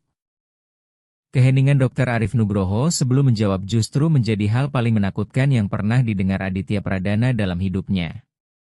Artinya kita bisa kehilangan dia, Pak Pradana. Bukan secara fisik, tetapi secara emosional. Ada titik tertentu dalam proses penutupan emosi pada anak yang tidak bisa dikembalikan lagi. Jika Nadia Pradana melewati titik itu, tidak ada terapi, tidak ada pengobatan, tidak ada metode apapun yang mampu membawanya kembali. Aditya Pradana keluar dari ruang konsultasi dengan tubuh gemetar. Ia harus menemukan Laras Widyaningrum. Bukan besok, bukan minggu depan. Sekarang. Setiap jam yang berlalu terasa seperti satu langkah lebih dekat menuju kehilangan putrinya selamanya. Ia menyewa penyelidik pribadi, memeriksa data sekolah komunitas tempat Bima Widyaningrum mungkin terdaftar, mendatangi panti singgah, bertanya ke tempat ibadah dan kawasan miskin tempat orang-orang biasanya mencari perlindungan ketika tidak punya apa-apa lagi. Tetapi hasilnya tidak ada. Laras Widyaningrum menghilang dengan kemampuan seseorang yang sudah terlalu sering kehilangan segalanya lalu memulai hidup dari nol. Sementara Aditya Pradana terus menghabiskan hari-harinya mencari Laras Widyaningrum, sesuatu mulai berubah di dalam rumah keluarga Pradana. Suasana rumah menjadi berat dan mencekam seolah dinding-dinding rumah itu sendiri tahu bahwa sebuah ketidakadilan besar telah terjadi di bawah atap mereka dan kini menuntut balasan. Para pekerja rumah mulai berbisik diam-diam di lorong. Bu Sri Lestari, juru masak rumah, berhenti membuat makanan kesukaan Nyonya Ratna Pradana tanpa pernah menjelaskan alasannya. Para tukang kebun menghindari bertemu dengan Maya Kartika seolah keberadaan wanita itu membuat mereka merasa tidak nyaman dengan cara yang tidak mampu dijelaskan lewat kata-kata. Dan justru Bu Sri Lestari lah yang suatu hari mendekati Aditya Pradana dengan hati-hati seperti seseorang yang sadar bahwa apa yang akan ia katakan bisa menghancurkan segalanya. Pak Pradana, maaf kalau saya ikut campur urusan keluarga, ucapnya pelan sambil memastikan tidak ada orang lain yang mendengar. Tapi hati saya tidak bisa tenang lagi. Malam saat gelang itu hilang, saya sedang di dapur membuat roti untuk besok pagi. Dari dapur, saya bisa melihat lorong menuju ruangan tempat Nyonya Widyaningrum menyimpan barang-barangnya. Tubuh Aditya Pradana langsung menegang. Malam itu, jauh sebelum keributan dimulai, saya melihat Nona Kartika masuk ke ruangan itu. Dia berada di dalam beberapa menit lalu keluar dengan tangan kosong. Waktu itu saya tidak terlalu memikirkannya. Tapi setelah semua yang terjadi, saya yakin sekali. Nyonya Widyaningrum tidak pernah menaruh gelang itu di sana. Saya sudah terlalu lama bekerja di rumah ini untuk tidak bisa membedakan orang jujur dan pembohong. Kesaksian Bu Sri Lestari jatuh ke hati Aditya Pradana seperti kepingan terakhir dari teka-teki yang sebenarnya sudah ia pahami sejak awal tetapi tetap membutuhkan pengakuan orang lain untuk membuktikannya. Maya Kartika yang menaruh gelang itu. Dan ibunya membiarkan semuanya terjadi. Bersama-sama mereka mengusir satu-satunya orang yang berhasil menghidupkan kembali putrinya. Tanpa menunggu lebih lama, Aditya Pradana langsung berjalan menuju ruang kerja ibunya. Ia tidak mengetuk pintu. Ia membukanya begitu saja dan menemukan Nyonya Ratna Pradana duduk di balik meja kerjanya sambil memeriksa dokumen seperti dunia di luar sana tidak sedang runtuh. Kita harus bicara, Ibu. Dan kali ini Ibu akan mengatakan yang sebenarnya. Aditya Pradana, saya tidak tahu apa yang sedang. Maya Kartika menaruh gelang itu di barang milik Laras Widyaningrum. Saya punya saksi. Dan sebelum Ibu mencoba menyangkal semuanya, ada hal lain yang sekarang saya ketahui. Suara Aditya Pradana mulai bergetar karena amarah dan rasa sakit yang selama ini tertahan. Saya tahu tentang Pradana Investama. Saya tahu tentang gedung yang runtuh. Saya tahu apa yang Ibu lakukan kepada Laras Widyaningrum bertahun-tahun sebelum dia datang ke rumah ini. Wajah Nyonya Ratna Pradana berubah perlahan seperti topeng yang akhirnya retak setelah dipakai terlalu lama. Tidak ada penolakan cepat. Tidak ada kemarahan palsu. Yang muncul justru sesuatu yang jauh lebih menakutkan. Keheningan. Keheningan yang mengakui semuanya tanpa perlu mengucapkan satu kata pun. Dan masih ada satu hal lagi yang Ibu juga tidak tahu, lanjut Aditya Pradana dengan mata mulai basah. Hal yang menghancurkan hati saya saat harus mengatakannya. Ia menarik napas panjang sebelum melanjutkan. Laras Widyaningrum adalah orang yang menemani Salsabila Pradana di hari-hari terakhir hidupnya. Saat Ibu sibuk mengatur pemakaman dan saya tenggelam dalam kesedihan saya sendiri, ada seorang wanita asing yang duduk di samping istri saya memainkan gitar supaya dia tidak takut menghadapi kematian. Suara Aditya Pradana pecah sepenuhnya. Wanita itu adalah Laras Widyaningrum. Wanita yang suaminya meninggal karena kelalaian perusahaan keluarga kita. Wanita yang baru saja Ibu buang dari hidup kami seperti sampah. Untuk pertama kalinya dalam hidupnya, Aditya Pradana melihat sesuatu di mata ibunya yang tidak pernah ia bayangkan bisa muncul di sana. Penyesalan. Penyesalan yang begitu tua dan dalam seolah selama ini terkubur di bawah lapisan kebanggaan dan kekuasaan selama bertahun-tahun, menunggu saat ini untuk akhirnya muncul ke permukaan. Nyonya Ratna Pradana perlahan memegang dadanya sendiri. Aditya Pradana, bisiknya lemah. Namun putranya sudah berbalik meninggalkan ruangan. Ia tidak lagi punya waktu untuk mendengar penjelasan atau permintaan maaf apapun. Putrinya perlahan menghilang di depan matanya. Laras Widyaningrum menghilang entah di mana. Dan setiap detik yang lewat adalah detik yang tidak akan pernah bisa ia kembalikan lagi. Malam itu, saat Aditya Pradana kembali memeriksa laporan para penyelidik untuk terakhir kalinya dan tetap tidak menemukan jejak apapun, telepon genggamnya tiba-tiba berdering. Nomor tak dikenal. Pak Pradana, ujar suara perempuan yang belum pernah ia dengar sebelumnya. Nama saya Ratih Maharani. Saya pengelola rumah singgah komunitas Tangan Harapan. Beberapa hari lalu ada seorang wanita datang ke sini bersama anak laki-lakinya. Dia tidak mau memberikan nama aslinya, tapi anak itu terus mengatakan kepada semua orang bahwa ayahnya tinggal di dalam sebuah gitar. Saya menemukan kartu nama Anda di saku anak itu. Saya rasa Anda adalah orang yang sebenarnya ingin ditemukan anak itu.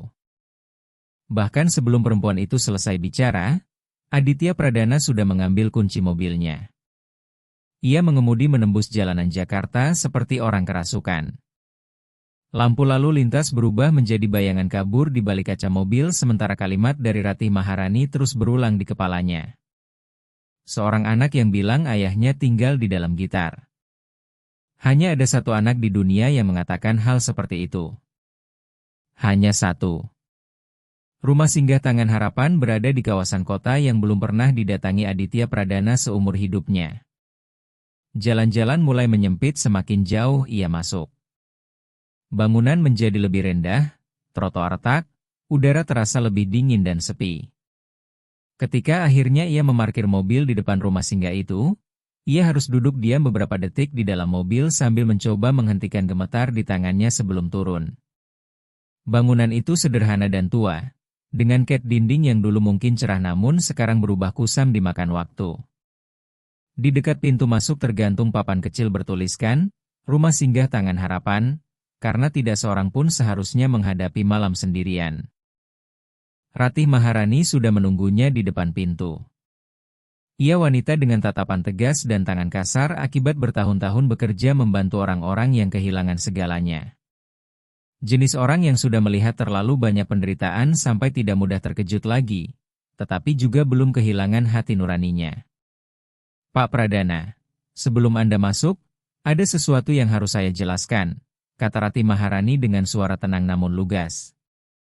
Saat wanita dan anak itu datang ke sini, kondisi emosionalnya sangat buruk. Dia tidak mau memakai nama asli dan mendaftar dengan nama maya. Tapi anak-anak tidak tahu cara berbohong ketika hati mereka terluka. Bima Widyaningrum terus bercerita kepada siapapun yang mau mendengar bahwa ibunya memainkan gitar paling indah di dunia dan bahwa dia sangat merindukan seorang gadis bernama Isa. Mendengar nama panggilan putrinya keluar dari mulut anak kecil itu, dada Aditya Pradana terasa dihantam keras. Suatu malam saya menemukan perempuan itu menangis di halaman belakang rumah singgah, lanjut Ratih Maharani perlahan. Dia duduk di lantai sambil memeluk gitarnya erat dan menggoyangkan tubuhnya seperti gitar itu bayi yang sedang ia lindungi. Saya tidak bertanya apapun. Saya hanya duduk di sampingnya. Setelah lama diam, dia cuma mengatakan satu kalimat kepada saya. Ratih Maharani berhenti sejenak sebelum melanjutkan. Dia bilang, mereka mengambil satu-satunya hal baik yang masih saya miliki. Padahal saya tidak melakukan kesalahan apapun. Waktu itu saya tidak mengerti maksudnya. Tapi setelah melihat Anda datang malam ini, saya mulai memahami. Bolehkah saya bertemu dengannya? Tanya Aditya Pradana dengan suara berat yang hampir pecah. Boleh, jawab Ratih Maharani. Tapi saya harus memperingatkan Anda. Harga diri perempuan itu terluka sangat dalam. Dan luka karena harga diri biasanya yang paling lama sembuh. Ini tidak akan mudah. Ratih Maharani membawanya melewati lorong sempit menuju halaman dalam rumah singgah. Di sana beberapa anak kecil sedang bermain di bawah cahaya lampu redup yang berdengung pelan. Dan di sudut paling jauh halaman itu, duduk di bangku kayu dengan gitar milik Rangga Widyaningrum bersandar di samping tubuhnya seperti sahabat setia yang diam, ada Laras Widyaningrum. Aditya Pradana langsung berhenti beberapa meter darinya. Laras Widyaningrum sedang menunduk menatap lantai dengan kedua tangan saling menggenggam di atas lutut. Tubuhnya tampak lebih kurus daripada terakhir kali ia melihatnya. Dengan bayangan lelah di bawah mata dan wajah seseorang yang sudah berhari-hari tidak makan dengan cukup. Namun bahkan dalam keadaan seperti itu, masih ada sesuatu dalam sikap duduk perempuan itu yang menolak untuk hancur sepenuhnya. Ada martabat dalam diri Laras Widyaningrum, martabat yang terasa terbuat dari sesuatu yang tidak bisa dihancurkan oleh penghinaan apapun. Bima Widyaningrum adalah orang pertama yang melihat Aditya Pradana berdiri di halaman rumah singgah itu. Anak kecil itu sedang bermain bersama beberapa anak lain ketika pandangannya bertemu dengan mata pria tersebut. Ia langsung membeku selama beberapa detik seperti otaknya sedang memastikan bahwa sosok di depannya benar-benar nyata dan bukan mimpi lain tentang rumah besar tempat ia pernah menari bersama Isa. Lalu tanpa berkata apa-apa, ia berlari menuju ibunya dan menarik lengan bajunya pelan. Ibu, bisik Bima Widyaningrum dengan napas cepat. Ibu, lihat, Laras Widyaningrum perlahan mengangkat wajahnya. dan matanya langsung bertemu dengan Aditya Pradana yang berdiri di tengah halaman rumah singgah dengan jas kusut, mata merah karena kurang tidur, dan ekspresi yang bercampur antara lega dan rasa malu. Wajah Laras Widyaningrum berubah dalam hitungan detik.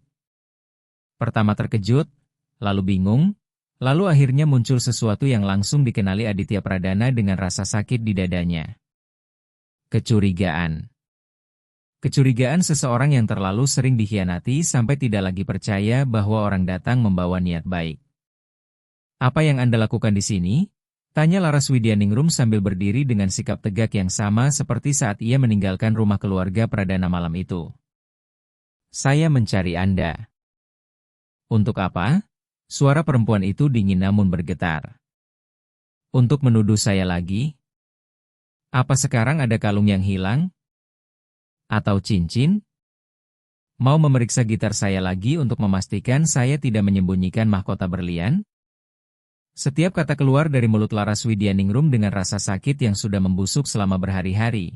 Malam-malam tidur di rumah singgah, pagi-pagi menjelaskan kepada anaknya kenapa mereka tidak bisa kembali ke rumah tempat ia punya seorang sahabat kecil. Laras Widyaningrum, gelang itu dijebak. Perempuan itu terdiam, tetapi ekspresinya sama sekali tidak berubah. "Maya Kartika yang menaruh gelang itu di dalam tas gitar Anda. Saya punya saksi yang melihat dia masuk ke ruangan Anda malam itu. Semua ini memang direncanakan supaya Anda pergi dari rumah kami." "Dan kenapa saya harus percaya?" jawab Laras Widyaningrum pelan dengan ketenangan yang justru lebih menyakitkan daripada teriakan. "Ibu Anda mempermalukan saya di depan seluruh rumah. Dia memperlakukan saya seperti pencuri di depan anak saya sendiri. Dan Anda, Pak Pradana?" Anda berdiri di sana sambil ragu. Mata perempuan itu mulai berkaca-kaca tetapi suaranya tetap kuat. "Saya melihat saat kata-kata ibu Anda membuat Anda ragu. Saya melihat detik itu di mata Anda. Detik ketika Anda mempertimbangkan kemungkinan bahwa saya memang bersalah. Dan detik itu, satu detik itu, lebih menyakitkan daripada semua penghinaan lainnya." Aditya Pradana menerima setiap kata itu seperti pukulan yang memang pantas ia terima. Karena perempuan itu benar. Ia memang sempat ragu.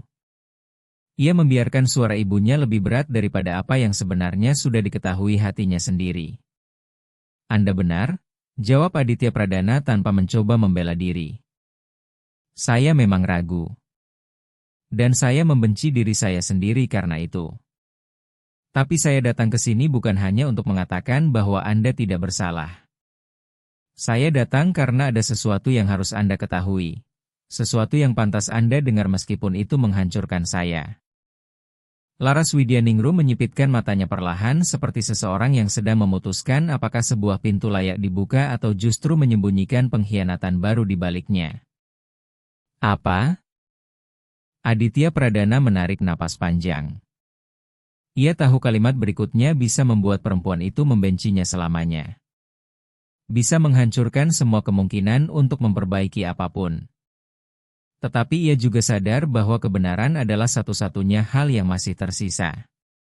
"Suami Anda, Rangga Widyaningrum. Bengkel tempat dia bekerja." Gedung yang runtuh itu, suara Aditya Pradana mulai pecah. "Gedung itu milik perusahaan keluarga saya, Pradana Investama. Dan ibu saya yang mengelola perusahaan itu pada saat kejadian.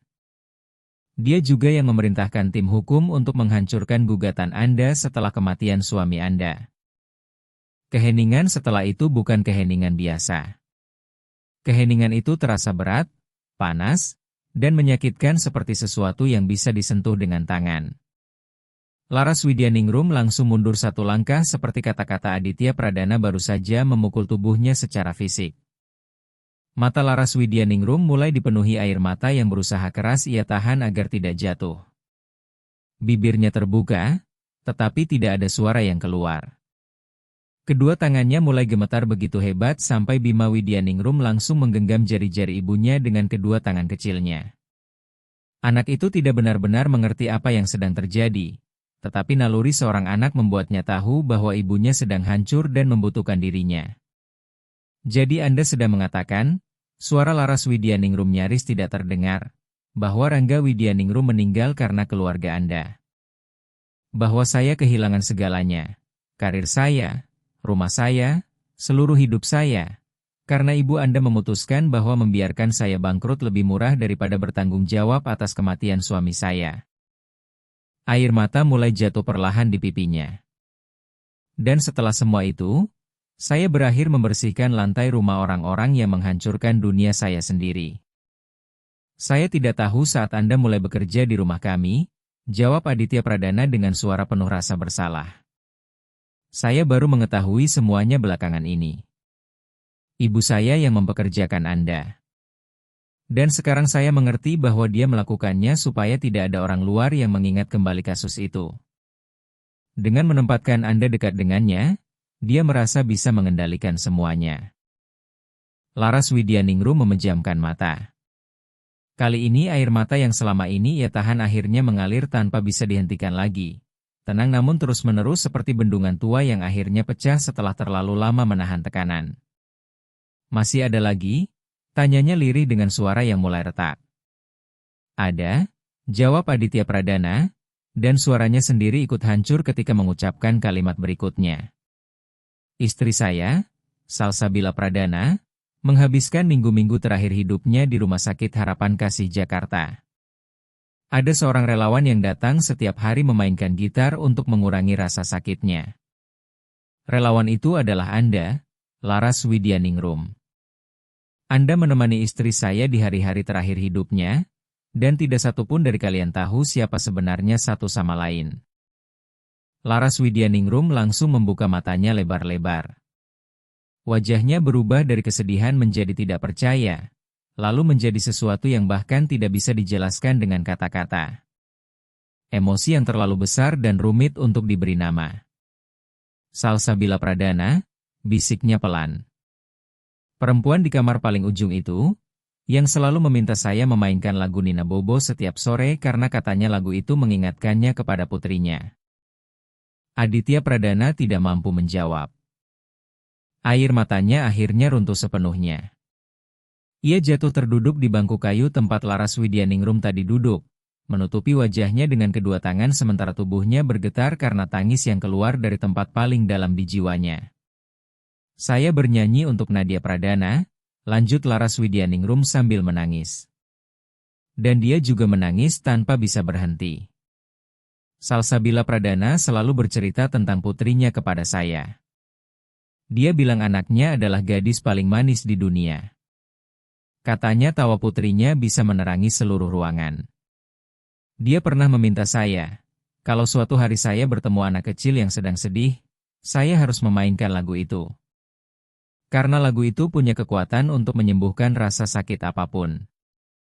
Aditya Pradana perlahan mengangkat wajahnya dengan mata merah penuh air mata. Lagu yang Anda mainkan untuk Nadia Pradana malam itu lagu milik Salsabila Pradana, sambung Laras Widyaningrum pelan. Istri Anda yang mengajarkan lagu itu kepada saya untuk putrinya, tanpa pernah tahu bahwa suatu hari saya akan memainkannya langsung untuk anak itu. Di tengah halaman rumah singgah yang sunyi, Bima Widyaningrum memandang ibunya dan Aditya Pradana tanpa benar-benar memahami semuanya. Tetapi naluri suci seorang anak membuatnya tahu bahwa sesuatu yang sangat besar sedang runtuh sekaligus dibangun kembali di depan matanya. Pak Pradana, kata Laras Widyaningrum sambil menghapus air matanya dengan punggung tangan. Saya benar-benar tidak tahu siapa kalian saat menerima pekerjaan itu. Saya tidak pernah menghubungkan nama keluarga kalian dengan kasus saya dulu. Dan saat saya melihat Nadia Pradana duduk sendirian di tangga rumah itu, saya tidak melihat putri dari keluarga yang menghancurkan hidup saya. Suaranya melembut saat menyebut nama gadis kecil itu. Saya hanya melihat seorang anak yang sedih. Anak yang membutuhkan hal yang sama seperti anak saya. Seseorang yang mengingatkannya bahwa hidup masih bisa indah. Aditya Pradana menatapnya dengan rasa takut yang nyata di matanya. Dan sekarang, setelah Anda tahu semuanya, setelah Anda tahu siapa kami, apa yang sudah kami lakukan, apa yang ibu saya lakukan kepada Anda, apakah Anda masih bisa memaafkan kami? Laras Widyaningrum menatap putranya yang masih menggenggam jari-jarinya erat dengan tangan kecil yang tidak mengerti tentang nama keluarga, perusahaan besar, atau gugatan hukum. Setelah itu ia memandang gitar milik Rangga Widyaningrum yang bersandar tenang di dekat dinding seperti selalu menunggu dalam diam. Rangga Widyaningrum pernah mengajarkan sesuatu yang tidak pernah saya lupakan, kata Laras Widyaningrum dengan suara tetap kuat meskipun air matanya belum berhenti jatuh. Dia bilang musik diciptakan untuk mengubah rasa sakit menjadi sesuatu yang indah. Katanya kalau seseorang membiarkan dirinya tenggelam dalam kebencian, maka gitar akan berhenti bersuara. Dan saya tidak bisa membiarkan gitar ini berhenti bersuara, Pak Pradana. Karena pada hari gitar ini berhenti hidup, saya akan kehilangan Rangga Widyaningrum untuk kedua kalinya. Saat itu Aditya Pradana memahami sesuatu yang jauh lebih besar daripada sekadar maaf. Laras Widyaningrum tidak mengatakan bahwa ia memaafkan mereka. Ia mengatakan bahwa dirinya memilih musik daripada kebencian, memilih hidup daripada balas dendam, memilih masa depan daripada masa lalu. Bukan karena semuanya mudah, tetapi karena hanya itulah satu-satunya cara untuk tetap menghormati pria yang pernah menaruh seluruh jiwanya di dalam sebuah gitar. Laras Widyaningrum, saya ingin meminta sesuatu, kata Aditya Pradana sambil berdiri perlahan. Dan saya ingin Anda tahu bahwa saya tidak meminta ini untuk diri saya sendiri. Saya meminta untuk Nadia Pradana. Putri saya mulai menghilang lagi. Suaranya pecah penuh ketakutan. Dokter bilang kalau dia tidak mendapatkan kembali hubungan yang dia miliki dengan Bima Widyaningrum, kami bisa kehilangan dia secara emosional untuk selamanya. Nadia Pradana membutuhkan anak Anda, dan membutuhkan musik Anda. Musik yang ternyata diwariskan oleh Salsabila Pradana sendiri tanpa pernah menyadarinya. Laras Widyaningrum menoleh memandang Bima Widyaningrum. Dan saat mendengar nama Isa disebut, mata anak kecil itu langsung menyala seperti dua bintang kecil di tengah malam yang gelap. Ibu, bisik Bima Widyaningrum lembut dengan suara yang terasa cukup kuat untuk meluluhkan hati siapapun. Isa membutuhkan aku. Dan dengan tiga kata sederhana itu, seorang anak kecil tanpa sadar menentukan nasib dua keluarga yang telah dipukul, dipisahkan, dan dihancurkan oleh hidup.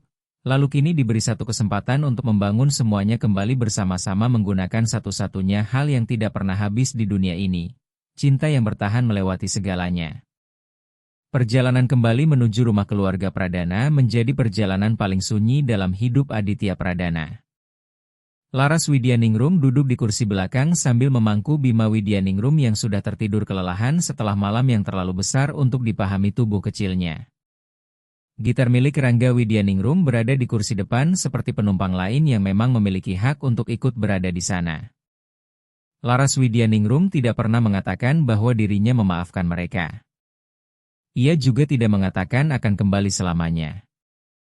Ia hanya berkata, saya datang untuk Nadia Pradana.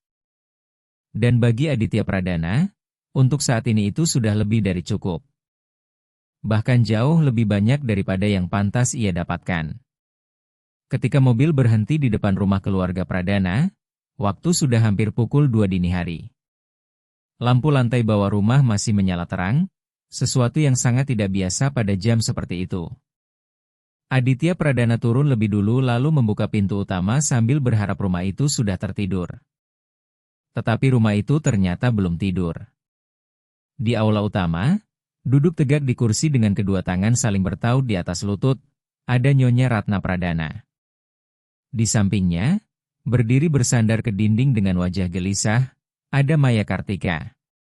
Dan tepat di depan mereka, memegang tablet dengan ekspresi seseorang yang lebih memilih berada di tempat lain manapun di dunia, berdiri Farhan Saputra. Pak, ujar Farhan Saputra saat melihat Aditya Pradana masuk. Ibu Anda meminta bertemu malam ini. Beliau bersikeras menunggu Anda pulang. Aditya Pradana menatap ibunya dengan hati-hati. Namun ada sesuatu yang berbeda dari wanita itu malam ini. Bukan lagi sosok dingin yang memberi perintah dan menuntut semua orang patuh tanpa bertanya. Ada sesuatu yang belum pernah ia lihat sejak dirinya masih kecil, kerentanan. Lalu Nyonya Ratna Pradana melihat Laras Widyaningrum masuk di belakang putranya sambil menggendong Bima Widyaningrum yang tertidur dan membawa gitar milik Rangga Widyaningrum di pundaknya. Dan dalam satu tatapan panjang di antara kedua perempuan itu, terasa seolah bertahun-tahun rasa sakit, kehilangan, kesalahan, dan penyesalan bertabrakan menjadi satu di dalam aula rumah itu. Laras Widyaningrum tidak menundukkan pandangan. Nyonya Ratna Pradana juga tidak. Namun wanita tua itulah yang berbicara lebih dulu, dan apa yang keluar dari mulutnya membuat bahkan Farhan Saputra ikut menahan napas. Nyonya Widyaningrum, silakan duduk. Kata, silakan, keluar dari mulut Nyonya Ratna Pradana seperti sesuatu yang harus dipaksa keluar dari tempat yang sudah lama berkarat di dalam dirinya. Tempat di mana kata-kata lembut terkubur selama puluhan tahun tanpa pernah dipakai. Laras Widyaningrum perlahan duduk sambil tetap menggendong Bima Widyaningrum yang tertidur di dadanya. Aditya Pradana berdiri di sampingnya tanpa tahu apa yang akan terjadi berikutnya. Setelah anak saya pergi malam ini, mulai Nyonya Ratna Pradana dengan suara pelan, saya duduk sendirian di ruang kerja dan untuk pertama kalinya setelah sekian lama, saya benar-benar melihat diri saya sendiri di cermin. Aula rumah menjadi sunyi total. Bahkan Maya Kartika tidak berani bernapas terlalu keras. Saat suami saya meninggal dan meninggalkan seluruh perusahaan keluarga kepada saya hanyalah perempuan yang tidak tahu apa-apa tentang dunia bisnis. Saya belajar dengan cepat karena tidak punya pilihan lain. Tapi yang saya pelajari adalah bagaimana melindungi milik kami dengan harga berapapun. Mata Nyonya Ratna Pradana perlahan mulai berkaca-kaca. Sesuatu yang bahkan belum pernah dilihat Aditya Pradana ketika ayahnya meninggal dunia. Setiap keputusan yang saya ambil selalu demi menjaga keluarga ini tetap berdiri. Demi masa depan anak saya. Demi memastikan nama keluarga Pradana tetap dihormati. Dan dalam proses itu, saya berubah menjadi seseorang yang berhenti melihat manusia dan hanya melihat ancaman. Ia berhenti sejenak sebelum melanjutkan. Ketika gedung milik Pradana Investama runtuh dan suami Anda meninggal, Nyonya Widyaningrum. Sebuah laporan dengan nama Anda tiba di meja saya. Bagi saya waktu itu, Anda hanya sebuah nama dalam dokumen hukum. Masalah yang harus diselesaikan. Risiko yang harus dihilangkan. Saya tidak pernah berhenti untuk membayangkan bahwa di balik nama itu ada seorang perempuan dengan anak kecil, dengan mimpi yang hancur, dan dengan gitar yang menjadi satu-satunya sisa dari orang yang ia cintai. Air mata Laras Widyaningrum jatuh diam-diam ke rambut Bima Widyaningrum, tetapi perempuan itu tetap tidak bergerak sedikit pun.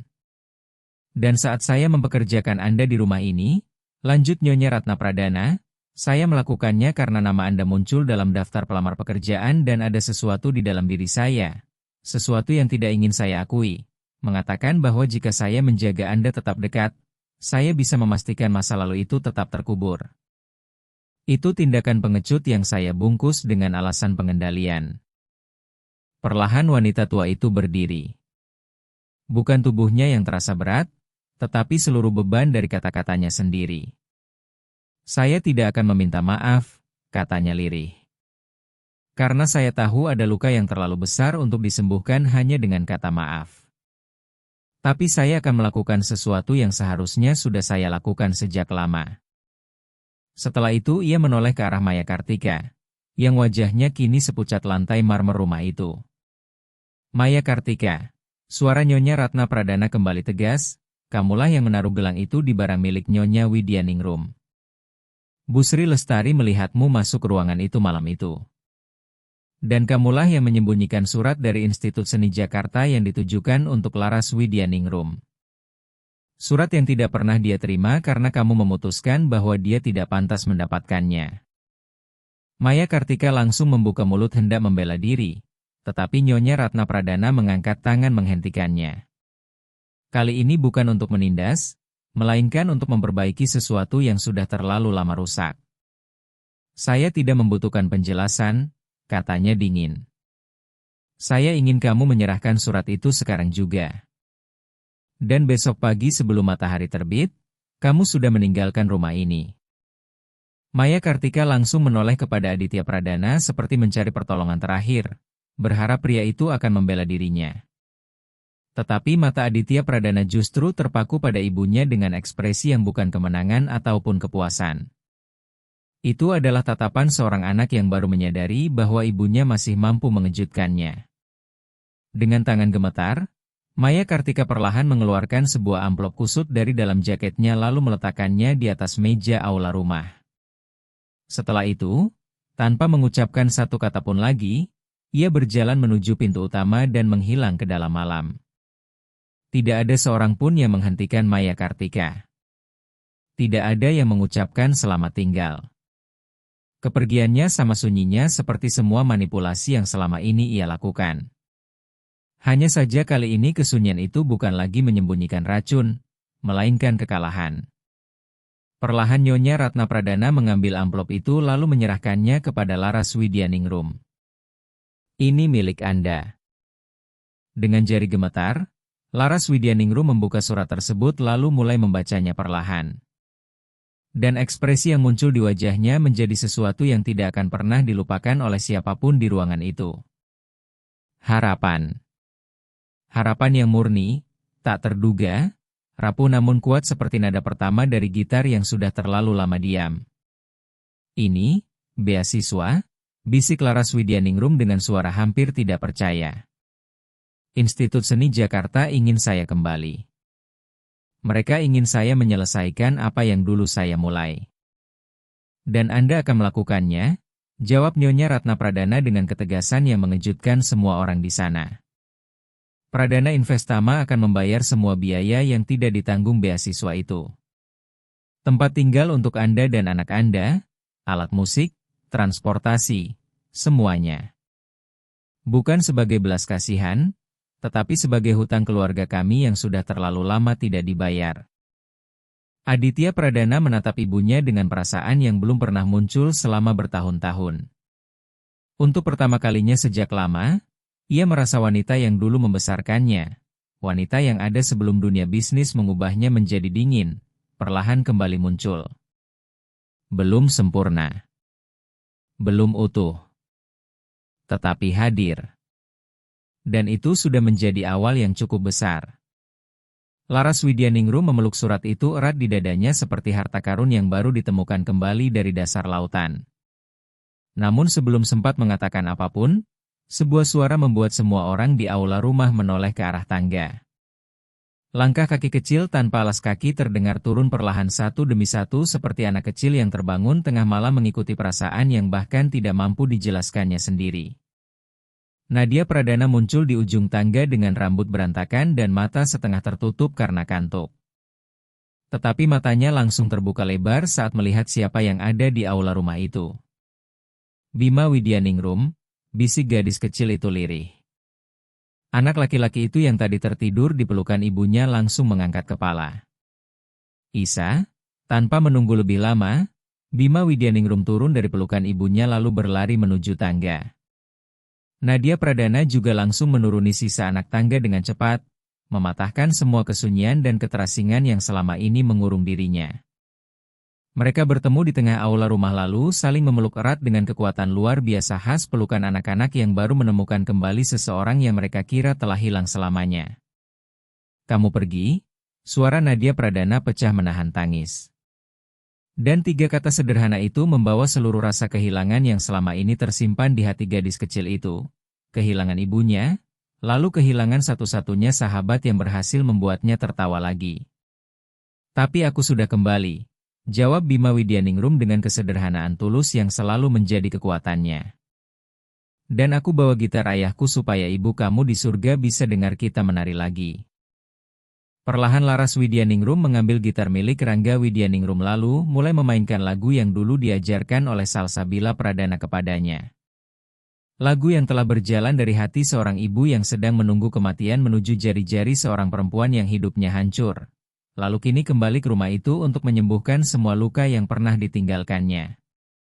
Melodi itu memenuhi seluruh rumah keluarga Pradana seperti ombak hangat yang menyapu semua rasa sakit, semua kebencian, dan semua hal rusak yang selama ini tinggal di sana. Di tengah aula rumah, Nadia Pradana dan Bima Widyaningrum kembali menari sambil bergandengan tangan persis seperti malam pertama mereka bertemu. tetapi kali ini dengan saksi-saksi yang menangis dan tersenyum secara bersamaan. Perlahan Aditya Pradana berlutut di dekat putrinya, dan Nadia Pradana langsung menarik tangan ayahnya supaya ikut menari bersama mereka. Nyonya Ratna Pradana berdiri diam sambil memegang tangan seorang anak kecil yang tanpa sadar sedang mengajarinya sesuatu yang tidak pernah bisa diajarkan oleh bisnis, uang, ataupun kekuasaan. Perlahan wanita tua itu ikut bergoyang mengikuti irama lagu yang terasa mampu menyembuhkan apapun yang disentuhnya. Beberapa minggu kemudian, Laras Widyaningrum kembali ke Institut Seni Jakarta. Kepulangannya segera menjadi pembicaraan besar di dunia musik Indonesia. Dan pada hari pertama saat mantan dosennya melihat perempuan itu memainkan gitar milik Rangga Widyaningrum, wanita tua itu mengatakan sesuatu yang kemudian menjadi legenda di lingkungan musik. Teknik bisa diajarkan, katanya sambil menatap Laras Widyaningrum dengan mata berkaca-kaca. Tapi apa yang dimiliki perempuan ini di dalam dirinya tidak bisa dipelajari. Itu lahir dari penderitaan, dari kehidupan, lalu berubah menjadi musik. Bima Widyaningrum akhirnya bersekolah di tempat yang sama dengan Nadia Pradana. Mereka menjadi sahabat yang tidak terpisahkan, dua anak kecil yang memahami lebih cepat daripada kebanyakan orang dewasa bahwa luka yang dibagi bersama akan sembuh jauh lebih cepat daripada luka yang disembunyikan sendirian. Beberapa waktu kemudian, Nyonya Ratna Pradana mendirikan sebuah yayasan atas nama Rangga Widyaningrum. Yayasan yang membantu para pengrajin dan pekerja mandiri mendapatkan perlindungan kerja yang layak dan aman. Ia tidak pernah mengumumkannya ke media. Tidak mencari penghargaan atau pujian. Ia melakukannya diam-diam. Sama seperti dulu ia pernah menyebabkan kerusakan, hanya saja kali ini setiap langkah yang ia tinggalkan membawa perbaikan, bukan kehancuran. Dan suatu sore sepulang kerja, Aditya Pradana kembali memasuki rumahnya lalu menemukan pemandangan yang dulu mengubah hidupnya untuk selamanya. Laras Widyaningrum sedang memainkan gitar di ruang tamu sementara Nadia Pradana dan Bima Widyaningrum menari tanpa alas kaki di atas karpet sambil tertawa bahagia. Namun kali ini Aditya Pradana tidak lagi membeku di depan pintu. Kali ini ia berjalan masuk, duduk di samping Laras Widyaningrum, lalu mendengarkan lagu yang pernah diberikan istrinya kepada dunia tanpa pernah mengetahui bahwa melodi itu suatu hari akan menyatukan dua keluarga yang paling membutuhkan satu sama lain. Malam itu sebelum tidur, Nadia Pradana memandang ayahnya lalu bertanya dengan suara kecil yang polos. "Ayah, menurut ayah, ibu aku dan ayahnya Bima Widyaningrum saling kenal di surga?" Aditya Pradana tersenyum dengan mata basah oleh air mata. "Ayah yakin mereka saling kenal, sayang, dan ayah yakin mereka sedang menari bersama." Nadia Pradana menutup matanya dengan senyum kecil yang terasa lebih terang daripada seluruh lampu rumah keluarga Pradana.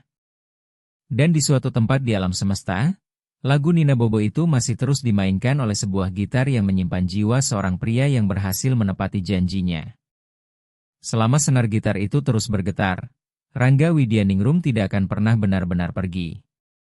Ada alat musik yang dibuat dari kayu dan senar, tetapi ada juga alat musik yang jauh lebih berharga, yang dibuat dari cinta, kehilangan, dan keberanian untuk mengubah rasa sakit menjadi melodi paling indah yang pernah didengar dunia. Dan gitar terakhir milik Rangga Widyaningrum tidak pernah berhenti bersuara. Tamat. Jika kalian menyukai cerita ini, jangan lupa tekan tombol suka dan berlangganan channel Cerita Keluarga Drama untuk lebih banyak kisah emosional lainnya. Tulis di kolom komentar kalian menonton dari kota mana. Mari membangun komunitas orang-orang yang masih percaya pada kekuatan cinta dan musik untuk menyembuhkan hati manusia.